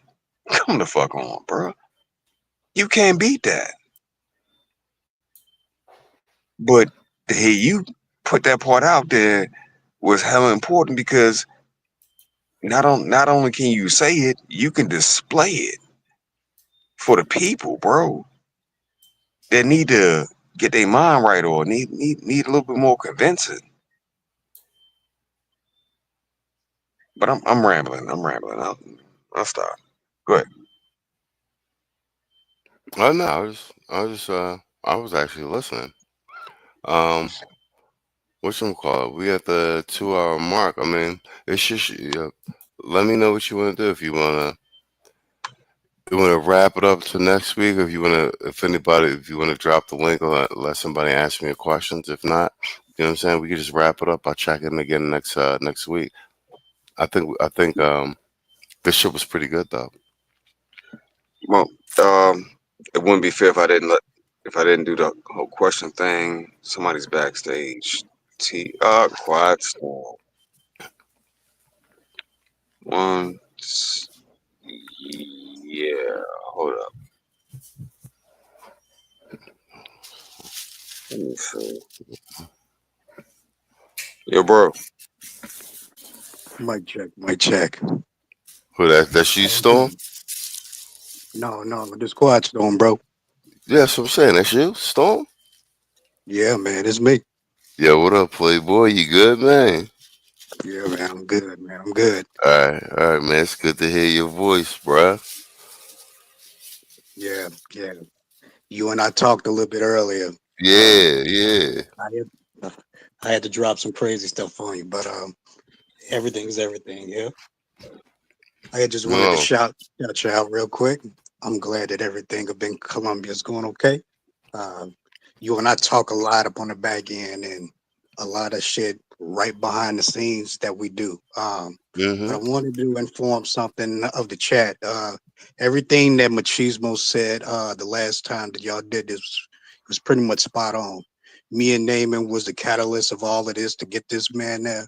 And the only thing that we did was just present a plan with him and gave him an option. It's kind of like the red pill, the blue pill thing for the Matrix. He obviously took the red pill and he got the fuck out of here. And if he can do it, so can y'all. I'm gonna just leave it Exactly. right there. Oh yeah, but definitely hang out here for like a minute. No, I'm glad you came up with co-sign that because whatchamacallit?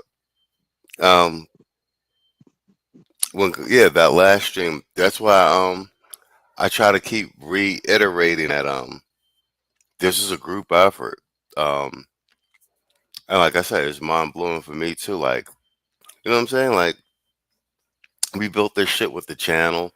Like we serious about it. I mean, clearly we're 6 seasons in and shit. But when real life and shit happens, it's just crazy where help, inspiration, and stuff like that comes from. Where you know what I'm saying, and then people just being genuinely concerned and like not just about you personally, but like the mission of the channel. Because a lot of the conversation was like, well, we got to get you in a position so you can keep running the channel. Like there was a lot of conversations behind the scenes with like just people deeply like, well, what are we gonna do about the channel? I'm like, really? You know what I'm saying? So that shit kind of took me off guard too, because you know what I'm saying.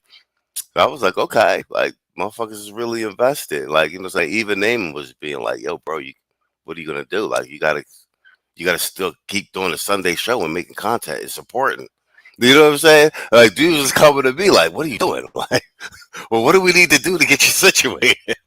So I mean, it's humbling. You know what I'm saying? Um, One I keep saying it goes back to one of the Kevin Samuels maxims. Like, I mean, Kev was right about a lot of stuff, like his little blueprints and like you need this in place, you need that in place. Like a lot of this is like, yeah, based off that Kevin Samuels maxim. Like, you're only as good as like your network of quality men around you. And you know what I'm saying? A lot of the guys that, I mean, you guys wouldn't know, but a lot of the guys that are on the panels and with us on the back, and they're all six-figure dudes, been six-figure dudes for quite some time. You know what I'm saying? So shout out to Kevin Samuels. Like, he was like a savant with this shit. And like almost all the shit that he was calling, especially with the Keishas and stuff like that, man, he's been like that's even after his death, what, 2, 3 years after his death, we see that shit coming through. And actually Winter actually showed up here quicker than we expected. So um yeah, Quiet Storm's a pivotal like part of this joint. Technically a text message sent to Quiet Storm. I'm a big fan of like quantum physics and shit, quantum entanglement. There's a theory, there's an argument that could be made. If I didn't text Quiet Storm, whatever that particular day was, I wouldn't. The series of events wouldn't have happened where I wouldn't even be here in Colombia, and that's just bugged to me. Because being in Colombia before Christmas was nowhere on my fucking radar. So that's just crazy in and of itself. And like I said, Quiet Storm be making moves. The name's apropos. He need his own action figure. Quiet Storm be everywhere and nowhere, bro. Like, shit is crazy. That's why I need official channel moderator. Well, pretty much the only part left that you don't know is once you send me that text at the conclave that night, that plan from the time that Naaman sold it to you, that we was you, me, and him was pretty much on the phone call. Every step along that way was behind the scenes, just between me and Naaman via Theo's class. We coordinated all of that up on the back end, and we communicated probably twice a week just to do every step, just to make sure that the plan was solid before we sold it to you.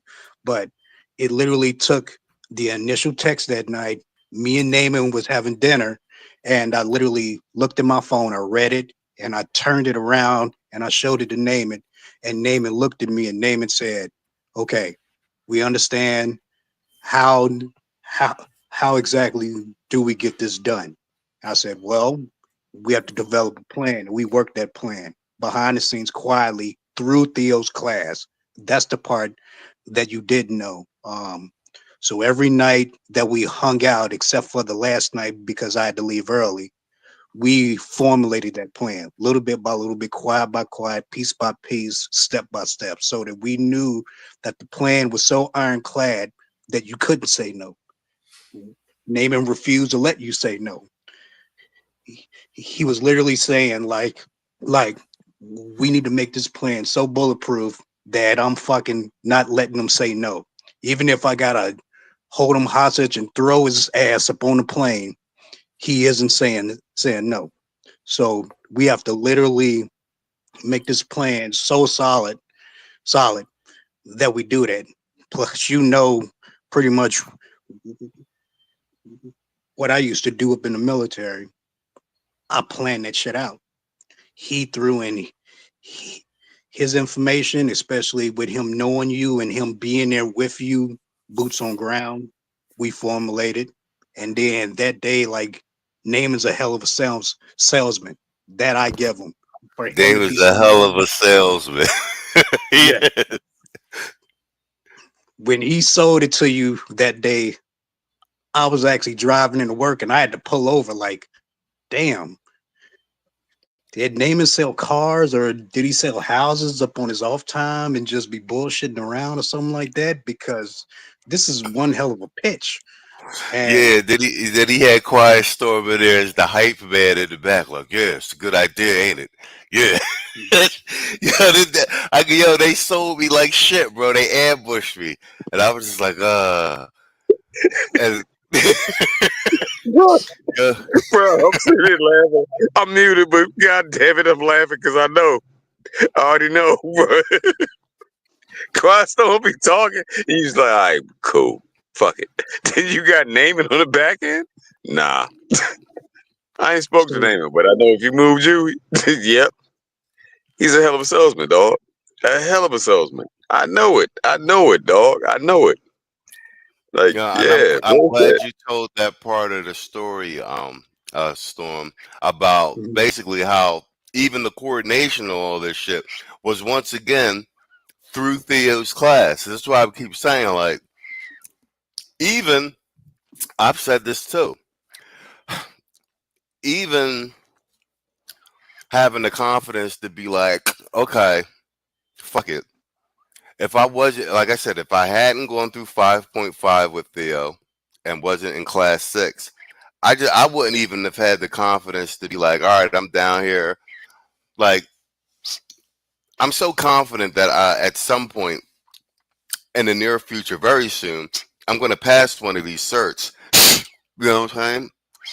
Because it's inevitable. Because I've been in the class so long, and the support group, and you just see people doing it, and that's what I'm saying. Like, I would not even if I wasn't in Theo's 2 classes, and I, I didn't have Storm, because Storm's in the class, Naaman's in the class. I got Naaman into Theo's class, so like, all of this that's going on, even me being like, fuck it, I'm gonna be down here, study for my cert and quiet and blah blah blah blah blah. That's all just having the I wouldn't have that confidence if I hadn't gone through Theo's class and I wasn't with all those. You know what I'm saying? Like, I just feel like it's inevitable that I'm going to get certed, and it's inevitable I'm going to get a cloud job or an IT job. Like, you know what I'm saying? And I didn't have this level of confidence with regard to that like a year and a half ago. You know what I'm saying? And the fact that Storm's even saying like, yeah, we coordinated all this, through Theo's class, because that was the check-in. Everybody, there's usually class like Tuesday or something like that. You know what I'm saying? So that's what I'm saying. Like, Theo Waffa is like a very, you guys that are in the Patreon and the members, y'all know all those trailers I was releasing. That's why Theo was clipped in all of those, like, because that was like that's what tied everybody together. Do you know what I'm saying? Like, Storm knows Naaman because they were going to the conclave to take Theo's class, and then they ended up coordinating Theo's class. You know what I'm saying? The shit that got me here to Columbia, and this was all going on like weeks, and I knew nothing about it. You know what I'm saying? So we built like a real powerful network, and like, off the, behind the scenes via Theo and what we do on the channel, that's translating into the real world. You know, that's why I'm really proud of what we've done with this brand. 'Cause you guys been here since season 1. We did this shit from nothing. We had like less than 200 subs, bro.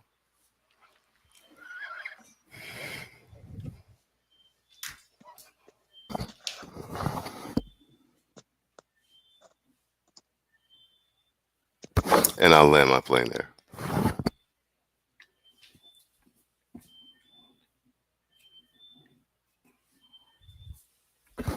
Contractor? Storm? Storm, you good? You good? Go ahead, bro. I'm moderating this shit in the back, and it's a lot. Okay, yeah. So that was probably the only missing piece that you had like no idea. And I don't even think that Theo had knew this because we never told Theo this.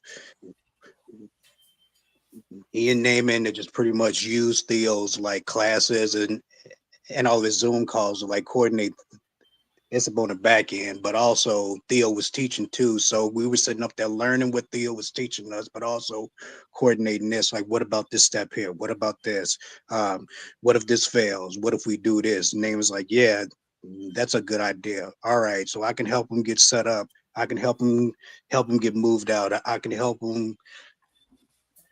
I can help him get on a plane, buy his ticket. I'm like, cool. I got people on the ground that can help him out up in Columbia. I owe, so I can knock out the consultation at Andre. You ain't even got to worry about that. He already know about it. He already paid for it. He is ready to do it. The only thing I need from you all was just a date to actually say go. Like, and I don't even think that Theo knew about this. So I know for a fact that I didn't tell him. So if Naaman did, I don't know, but I highly doubt that Naaman did either. So I just wanted to tie in kind of like the missing pieces that you didn't know, Saul didn't know. The only people that pretty much knew my side of it was probably my little homie Nate, because Nate is like my little brother, and he is out there. And Nate was the one that kind of looked out for you as soon as you got there to actually get your phone turned on. Oh, Facts. That's and I facts. really ended up playing there. No, no, you spot on. That's which is crazy. Yeah, Nate wasn't even in Cali, and he was actually on his way out. He helped me get my all my stuff set up over the phone. He had his girl who speaks Spanish talk to the people at the phone joint, and then he checked up on me like 3 days in a row afterwards and everything. Like I said, solid buzz. And Storm, I'm glad you actually tied all that in with once again Theo's with Theo. Theo's like a linchpin in like a lot of this. Um, Right, right. and And I'm glad that he's starting to get his accolades now. And recently in the last year as well. And we manhandled some trolls for him and shit. But yeah, Theo's like the silent hand behind like a lot of stuff, and he's directly having an impact on many men's lives, financially wise and high net worth skill wise. I see it with my own eyes, and um, and bear in mind, my homie, the homie Naaman, mhm, he's like my younger brother, but he's Pakistani. He's not even FBA or anything like that, and he is a right, computer engineer, high level. And like I said, he be in Theo's class complaining. mhm, You know what I'm saying? He be like, I've been up for 2 days. Still couldn't get this done. Like, I got to get this done.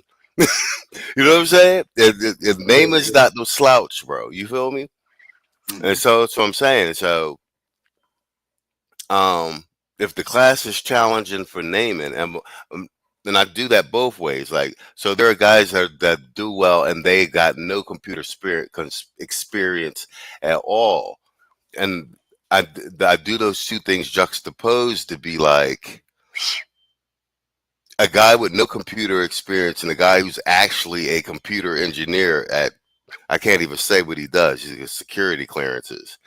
right, Both of right, these guys could fucking take Theo's class and pass and have levels of difficulty. You understand what I'm saying? But they both get through. He's got something special going on there. You know what I'm saying? Like my guy, he's a high level guy, and then a guy who's like a trucker. They can both succeed in that class in these classes. You understand? I never seen anything like that. yeah, yeah. And for me on my end, seeing it like literally the first thing, kind of like the first time that Theo said it to anybody to actually join his class, the only thing that you need is just pretty much to be black, have a laptop and a pulse. That's pretty much spot on. Like I've seen people who had no experience, couldn't even fire up a laptop to save their lives, could not copy and paste or create a folder or do anything like that. And to hear it, especially last year at the conclave for for the testimonies, it just blew me away. That was what sold me. So I was sitting right there, and Theo didn't really have to say anything. Like his students stood up and just spoke the truth. And brothers coming in there, and they was just making $40,000 a year, and they quadrupled 5 times, 6 times their salaries in a year, going through his stuff. Like Theo doesn't really have to say anything. His students can speak for him. And I mean, pretty much, it was a stream that he did kind of like a month right before the conclave with El Guapo, that all of his students came up and pretty much spoke for him. Like Theo didn't really have to say anything. He had just kind of set the scene, and his students kind of took it from there. And a lot of his students up in class, especially with me being in class 6, his students is pretty much running it. The only thing that Theo does is just kind of navigate, and they give him kind of like little pot shots here and there. But a lot of his students is running it pretty much, especially on the back end, and they're very supportive too. So if anybody who is out there that's kind of like on the fence, they're actually debating it to whether or not to take his class and whatnot. Like, should I take it? Should I not take it? Give it a shot. There are brothers in there that refuse to let you fail. They encourage you. They tell you not to give up. So everything that Machismo was sitting up here saying last week and this week, like I see it every Tuesday, every weekend. Yeah, I don't bother with Theo's dog, so I'm gonna just leave. He said, I don't bother with his dog, so. But pretty much everything that he has been saying, that Theo's been saying, has been pretty much spot on. And just to give credit to Theo, like, he don't really have to say anything. Like, the results speak for itself. And you know me, that I am a results person. Like, I see things, and if I rock with it, I rock with it. If I don't, I don't. And I support a lot of content creators out here, and I'm moderate for a lot of big content creators, and I talk to a lot of them up on the back end. So they understand that. So to be Theo in his position, like, the results speak for itself. The man, he don't have to do it. He can just move overseas and not tell and not share anything with brothers and live his life comfortably. Bro, Theo ain't got to do none of this shit. Like, Theo already got the bag, and like, I can't put the man business out there, but Theo's rich. Let's just put it that way. Certified rich. But his ability just to give back and to help brothers that look like us, especially hundreds and hundreds of brothers out here, building an army out here, just engineers and coders and project managers, and whichever flavor that you want, coders or whatever, dealing with STEM and IT. He don't really have to flex. The results speak for itself. So I give all the credit to him, because he don't really have to do this. This man sacrifices time, and he is a busy man. He has a life too. He has work too, especially with his dogs. His dogs like keep him busy, and then everything that is coming up in the pipe that I can't say, but we see it coming up. He actually talk about it in the class. So that's the other inside scoop for people who is hesitant to join. If you want to see what's coming, join his class. And the longer you wait, the more expensive it get. And what he's doing right now and what he's teaching to us is only fractions of what he should be charging. Because I see other companies and colleges and corporations out here charging tens of thousands of dollars for what like Flatiron School, boot camps, and all them joints. And they're not and they're not as comprehensive as what Theo does. Like, one of the reasons I wanted Naaman in the class, I knew he wanted to get in the cloud. I wanted him to be in the network. That's the other thing. Like, it's a network of black men, some Caucasians, but mostly black men, all in the tech space. So he would have that level of camaraderie. And then also, I wanted, like, Naaman would be a good gauge of, like, the level of complexity of what's actually going on in the class. And like I said, once I start seeing Naaman all stressed out about homework and Armageddon and shit, I'm like, oh, that's just how I was in 5.5. All right, cool. You know what I'm saying? I was like, all right. You know what I'm saying? Cause like the first couple, like I think like the first month or so, he was like, he was like, man, this shit's kind of easy. I was like, yo, I was like, dude, just staying in there. I said it's gonna get exponentially harder like every week. He was like, well, I'm waiting for it, and I think I had the conversation with him this week, and he was complaining about something. Because I remember I texted you, I was like, you got the Armageddon 1.0, the second part. And I remember Mhm. being on the phone with him. I was like, well, remember you were saying the class was moving kind of slow? He was like, yeah, but that was months ago. I was like, yeah, I told you. Yeah.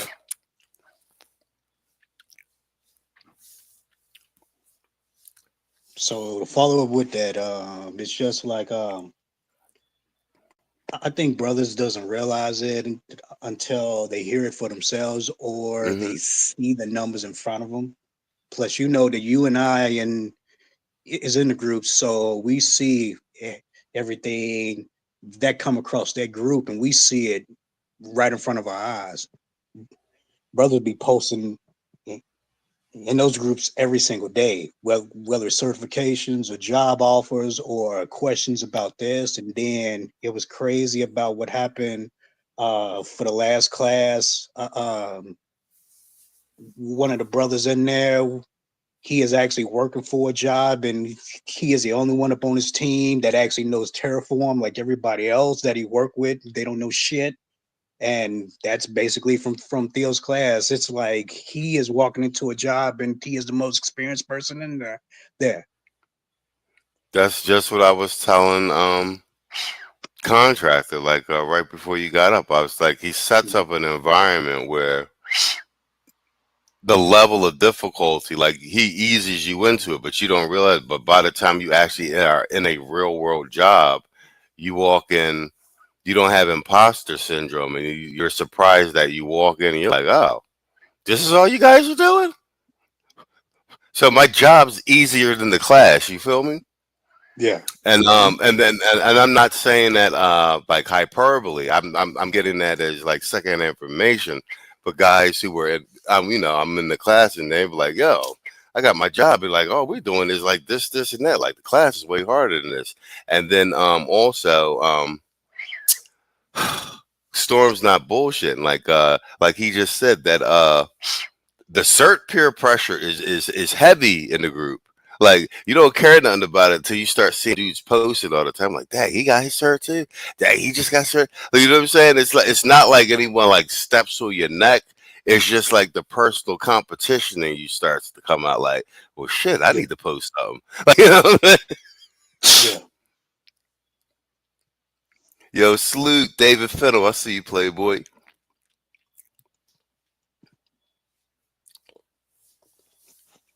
No, go ahead, Storm. I just had wanted to piggyback on what you were saying. Right, right, right. So that was pretty much my sales pitch as far as Theo's class, but also to tie up any loose ends as far as how you ended up down there, like kind of like the back notes and whatnot. But this was a heavy, extensive plan to actually get you down there from the point that when I got the initial message at the conclave at dinner that night in Houston to the point that you ended up in Dallas and was almost stranded and you ended up landing in Colombia. It was a lot of work up on the back end that nobody knew about. Like me and Naaman kind of kept it under wraps because we just wanted it to be bulletproof to the point that he knew that it was going to take a lot to sell you on it. And I kept Saul out of the loop because he had his own thing going on. So that was just something quietly between me and Naaman to the point that we wanted to make sure that every alternate, like, what if this happens, or what if this happens, and what if this happens? Let's have a plan B, a plan C, um, just in case if this doesn't happen, or if this falls through, or he actually gets delayed over here, or he don't get to move out on time, or he has a hitch with moving, or something else like that. And he's like, you know what, you're right. And as soon as the biggest thing was that his part of it was to make sure that you got on the plane. My part was to make sure that you get the information that you need prior prior to going, and then as soon as you get there, you have some brothers that I trust because I've known Nate for almost a decade. That as soon as you get there, we know the initial shock to you being someplace new, that you don't know everything. You're not going to be able. You're not going to be uh, um, used to moving around and speaking the language and finding things and stuff like that. You had somebody up on the ground that I trust, and the only thing that I did was mention to Nate, like, hey, I got a homie down there. I trust him. Look out for him. And he said, send me his details. Tell me exactly what he needs. And I literally sent them the video, the voice thing that you sent me that one day. I literally copied it and I sent it to him. And Nate said, for you, no words need to be said. I got him. I didn't have to pay that man. I didn't have to beg him or nothing like that. He said, I trust you. And if he's good with you, he is good with me.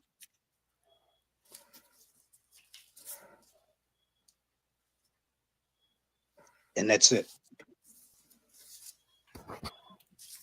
Brotherhood on display. Brotherhood Exactly. on motherfucking display. That's what I'm. Dog. Storm. Mhm. Thank you. Thank you. Machismo. Thank you. But literally, brotherhood on motherfucking display. When I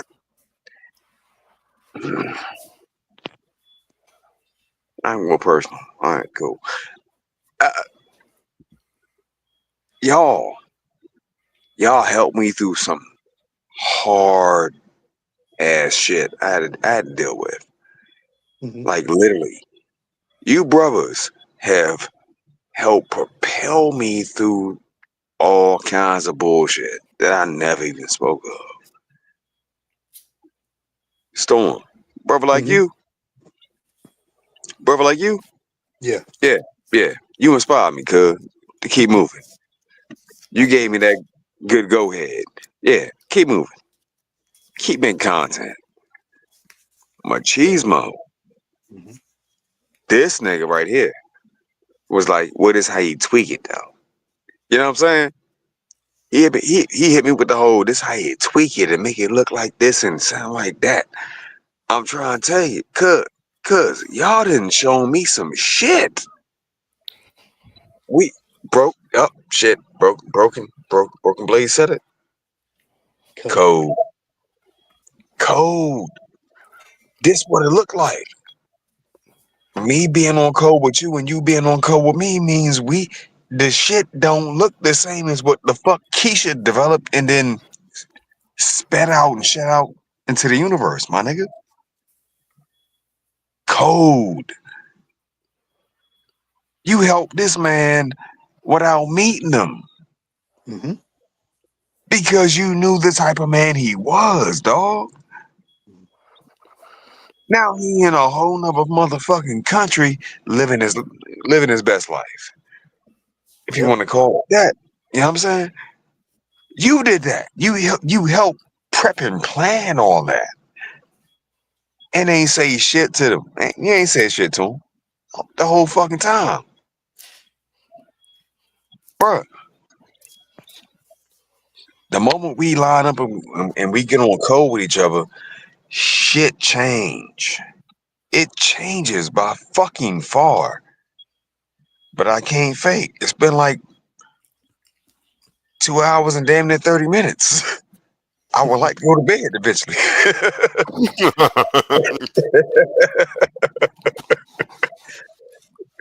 You know what I mean? But that's real shit right there. That's why I just shut up and got quiet. Like, let them talk. Let them talk. Cause at the end of the day, bruh, being on code means I ain't warm with you, you ain't warm with me. And I help you, you help me. And the shit is amazing. The progress we make when Keisha's nowhere in the motherfucking mix. The bitch ain't That's there. facts. That's facts. You know what I'm saying? She ain't nowhere to be found to interject herself in her ignorant anger, being on code. This what the fuck it looked like. And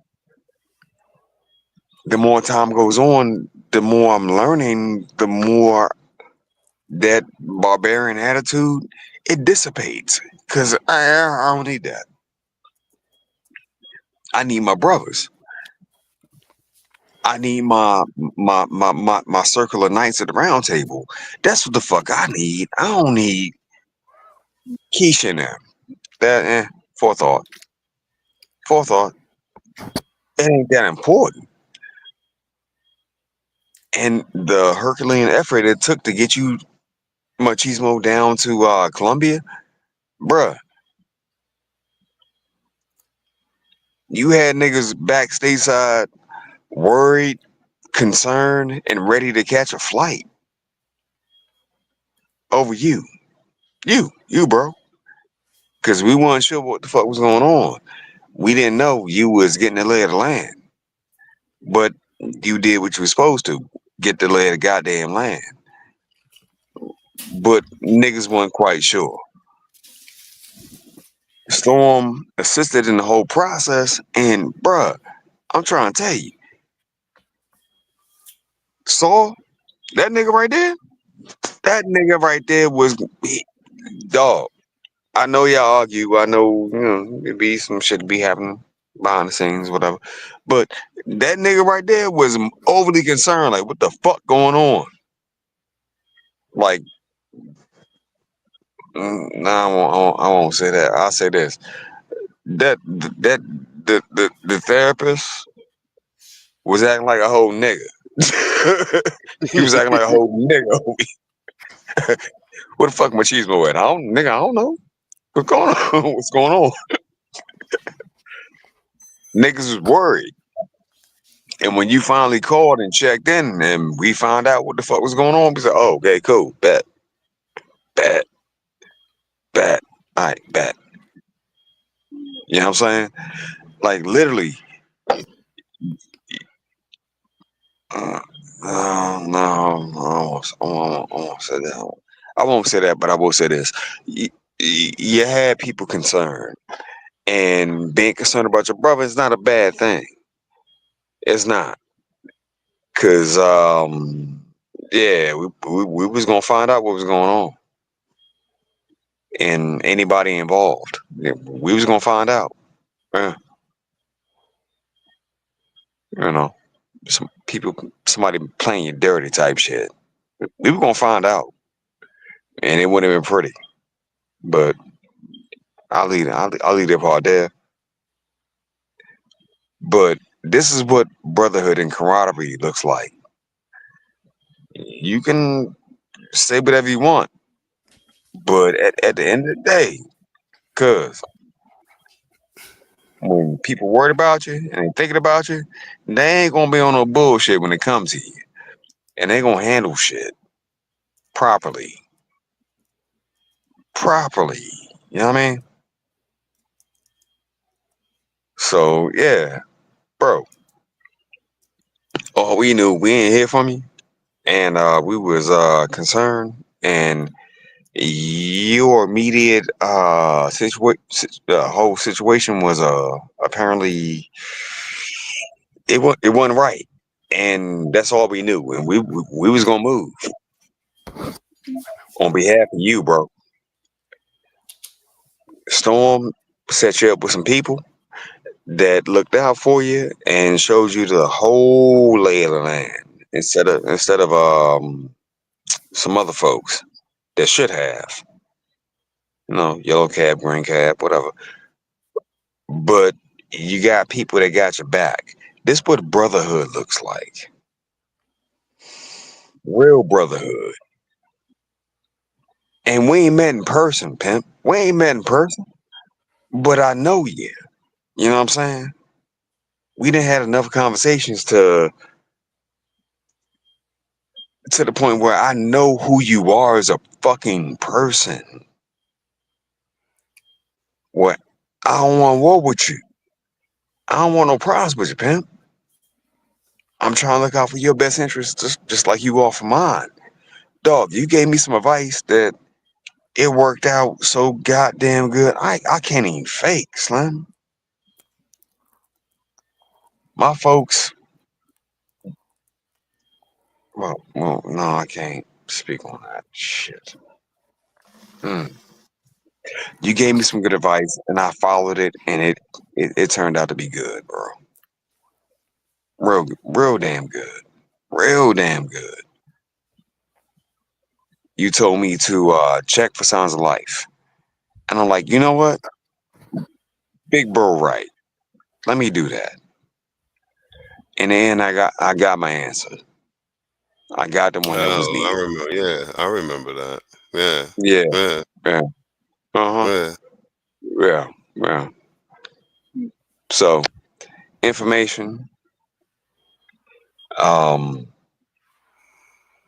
brothers peeping each other the game, like this, this what the network about, bro. Cause I was gonna crash out. I ain't gonna lie to you, dog. I was gonna crash smooth the fuck out. I was. And until you said that, I was like, you're right. And I had to reel all that shit back in. Mm. Yeah, that whole shit was a Kansas City shuffle, bro. Facts. Facts. Facts. Facts. Facts. Big facts. Big facts. No, Yeah. but you hit on But the head. I mean, the only well, me and Naaman live in the same city, but none of us have ever met each other in person, bro. That's crazy, right? to a certain extent, yeah, but also nah, cause the internet's a motherfucker, dog. Like No, we no, no. I mean, we made, bro. We done grown. I mean, shit. The stuff you actually see online is like that's actually not even the shit that's going on.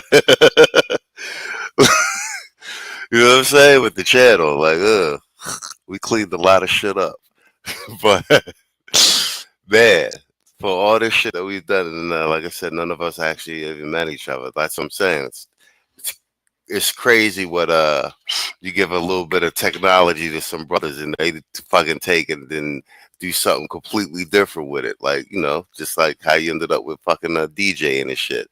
No, you're not supposed to fucking scratch the fucking records. big bro. I put it to you like this: I'm gonna wait to do it um at a later date, but the power of the internet is the worst thing that ever happened to Keisha, and it's one of the best things that ever happened to us, Yeah, that's fucking right. Fucking right. I bro. said it Like, when we did the election coverage, man. Like, bro, fuck all that marching in the street and all this shit. Like, yo, brothers fucking crumbled this shit with some laptops and cell phones, bro. fucking yeah, fucking You know right, what I'm saying? fucking yeah. Changed the entire complexion of a national election and shit. Like, just everything. We changed everything. With laptops and cell phones. We ain't have to go out there and march in the streets, yell at no, like, nah. We really just had conversations. You know what I'm saying? And the beef sector, forever, what it was necessary because that's how the best ideas survived. Like, you know what I'm saying? The feuds and rose to the top. You don't understand what I'm saying? Facts, facts, fucking facts. At the end of the day, Quiet Storm, big bro, you be moving mountains in secret. But I know a little bit. I know a little bit. And what you've done, bruh, it's gonna change the goddamn world, Slam. I know it, dog. Like I don't, I don't like getting prophetic, but Quiet Storm, what you did, that's gonna change a whole lot of shit. And he did it quick and quiet. Real shit. I peeped it. That strategic, that whole thing with being strategic and moving. Yeah. That's my big brother right there. Like I hope to when I grow up to become more like you, good sir. Cause you pulled a whole motherfucking like this dog. He got everything he got you about in a whole nother country. And then after that, he put you in touch with the right people. That's an operator right there. That's a master operator right there. I, I like after you told me the story, I was like, yo, god damn. Within 24 hours, yep, quiet storm. Quiet storm. But that's the network we have down here. Y'all, well, I'm not trying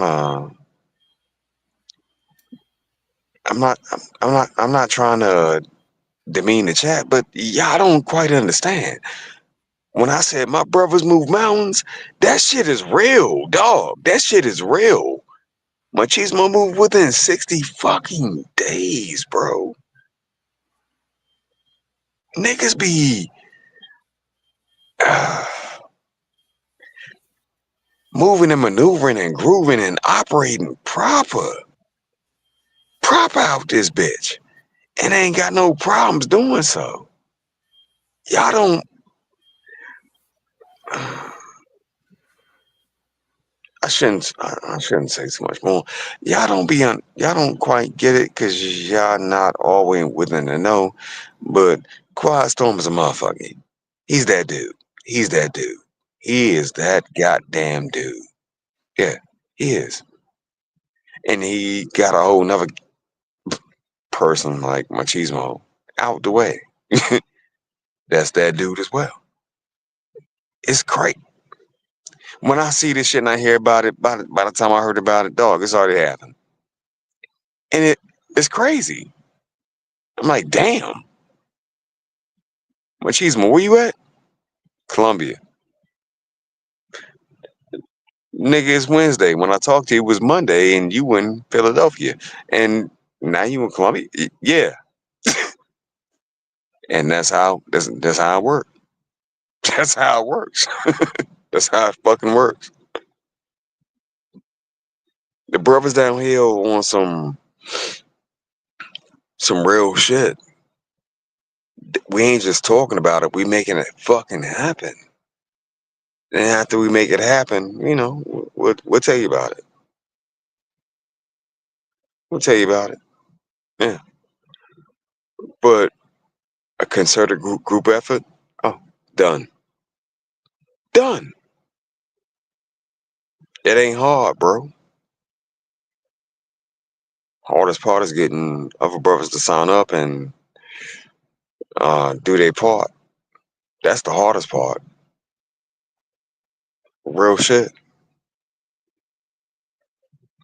Convincing them to not just join up, but to actually do their part in it. That's hard. That part is hard. Cause I hate to say it, um, most people I come in contact with, they don't want to come off that plantation. They don't. They like it. They want to stay in um, that slave stable type shit. They want some more hay in their shack. Bro played it, but yeah, that's kind of real. That's kind of real, man. Don't want to be free, just want to be here, but with more liberties type shit. Or you could be in Colombia living your goddamn life enjoying yourself, being free, being I'm not gonna do it. Being free. But big bro, machismo, big bro, quiet storm. I got something to say to end it off. Then please do. Yeah, so one final comment, then I'll drop down real quick and I'll have Machismo confirm this.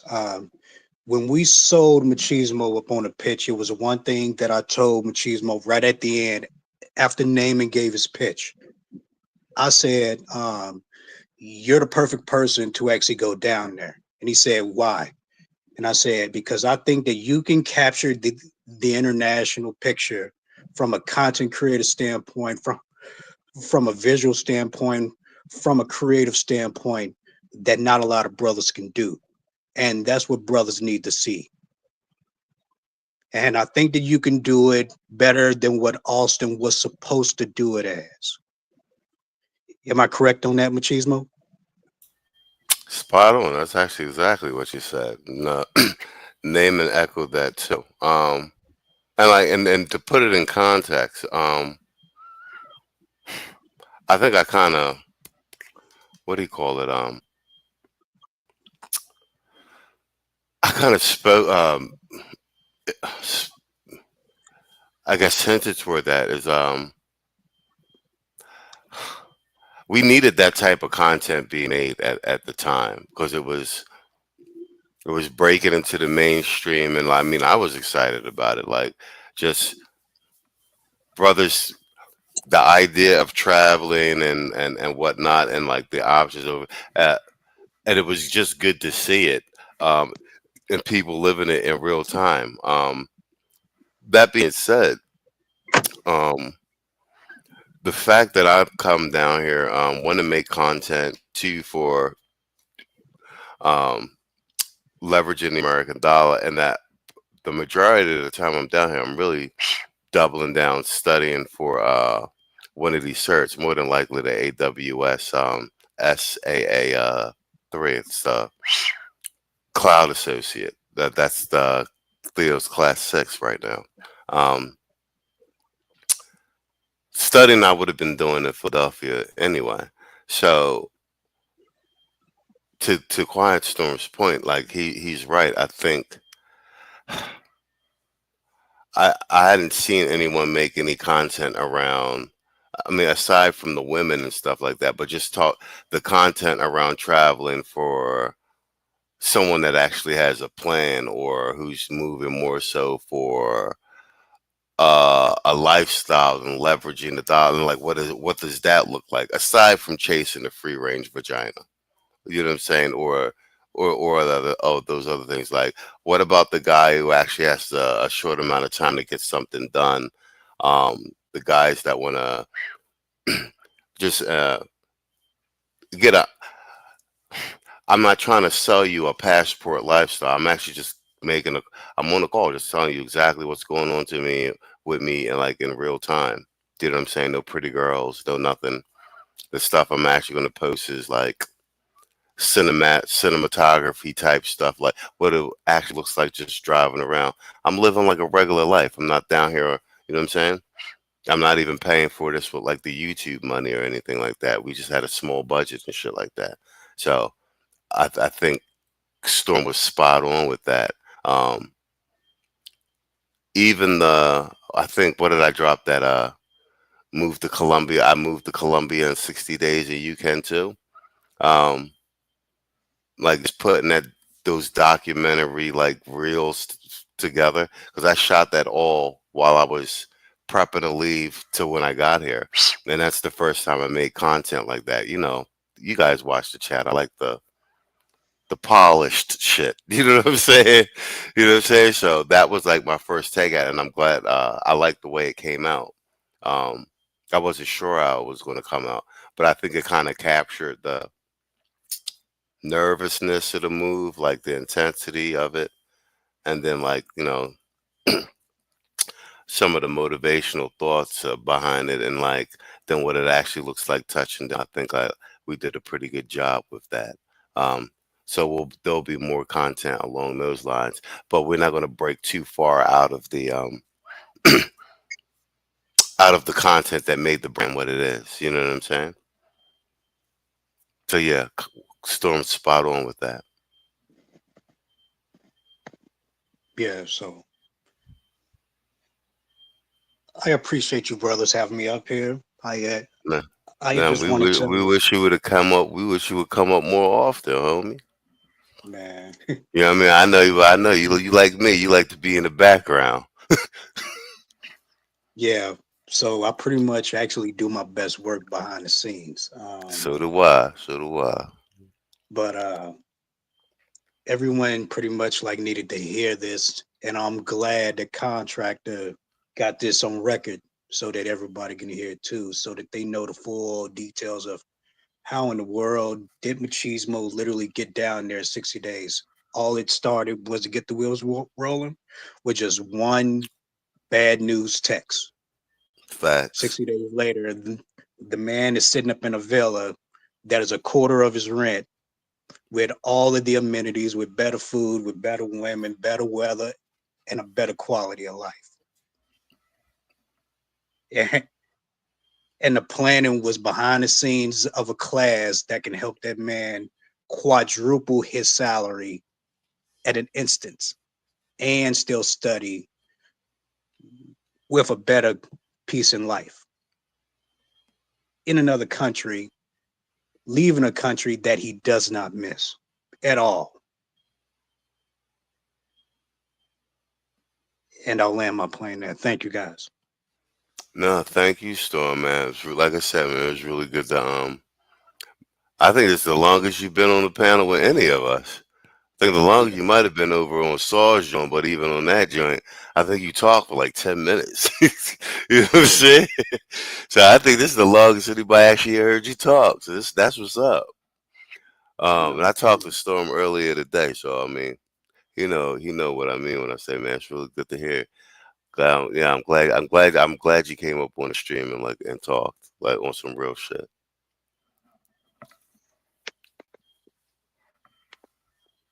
Yeah. All in all, well, let me do my closing statement so the contract can get out of here. I'm glad we back streaming, guys. Last Sunday was our first what do you call it? Official stream from Colombia, and the resurgence of the Sunday panel. We'll be back again this Sunday and every Sunday until further notice.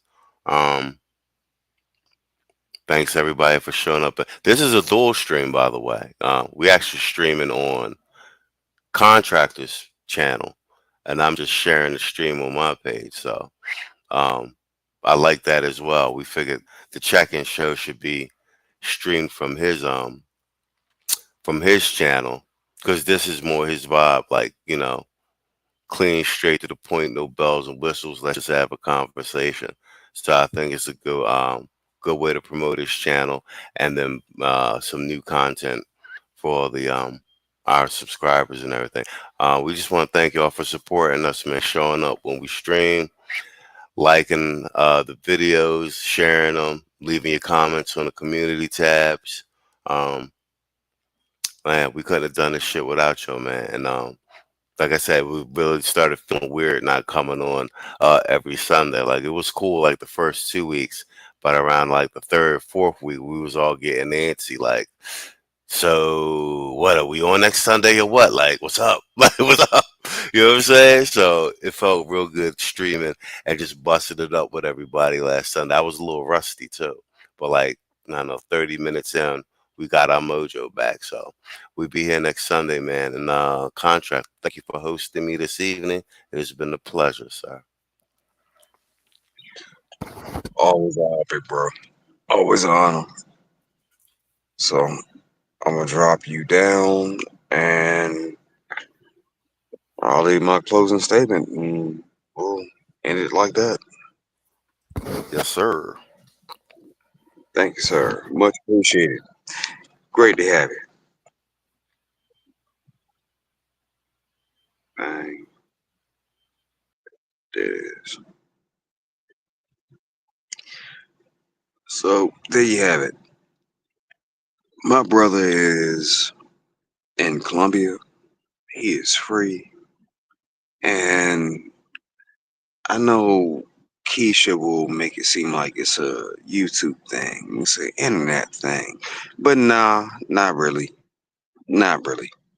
Mm-mm. It is 1:07 in the morning, and the time over there is the same over here. The brother took time to tell you, plus Quiet Storm jumped on to tell you, like, this shit here, it go deeper than what the fuck Keisha and them try to present. At the end of the day, I have merely like just one question. One, my brother did it and he got free. Why can't you? I'm already free. I'm gone. My plans are laid, man.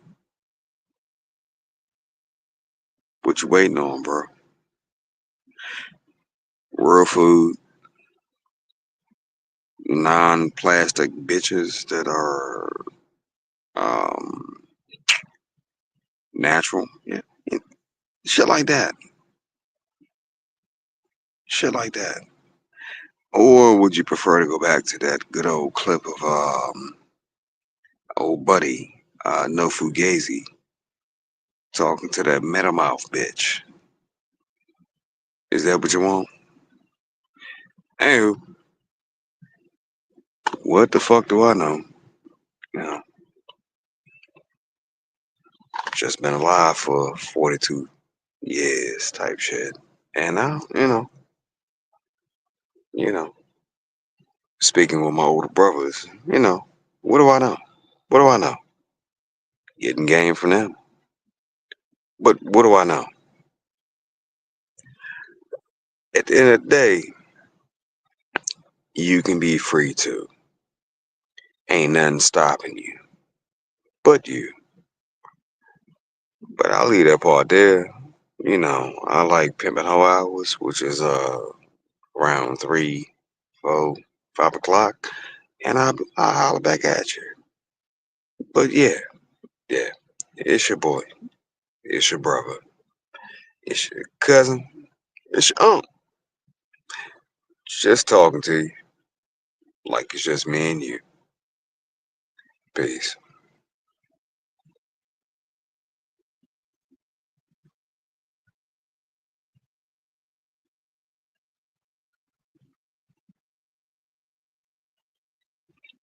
And now I know what the fuck my cheese and mo be talking about. He's like, I gotta do some house cleaning. Dog, this shit is a motherfucker. I ain't doing this no more. Peace to y'all brothers, though. Love. One. We out.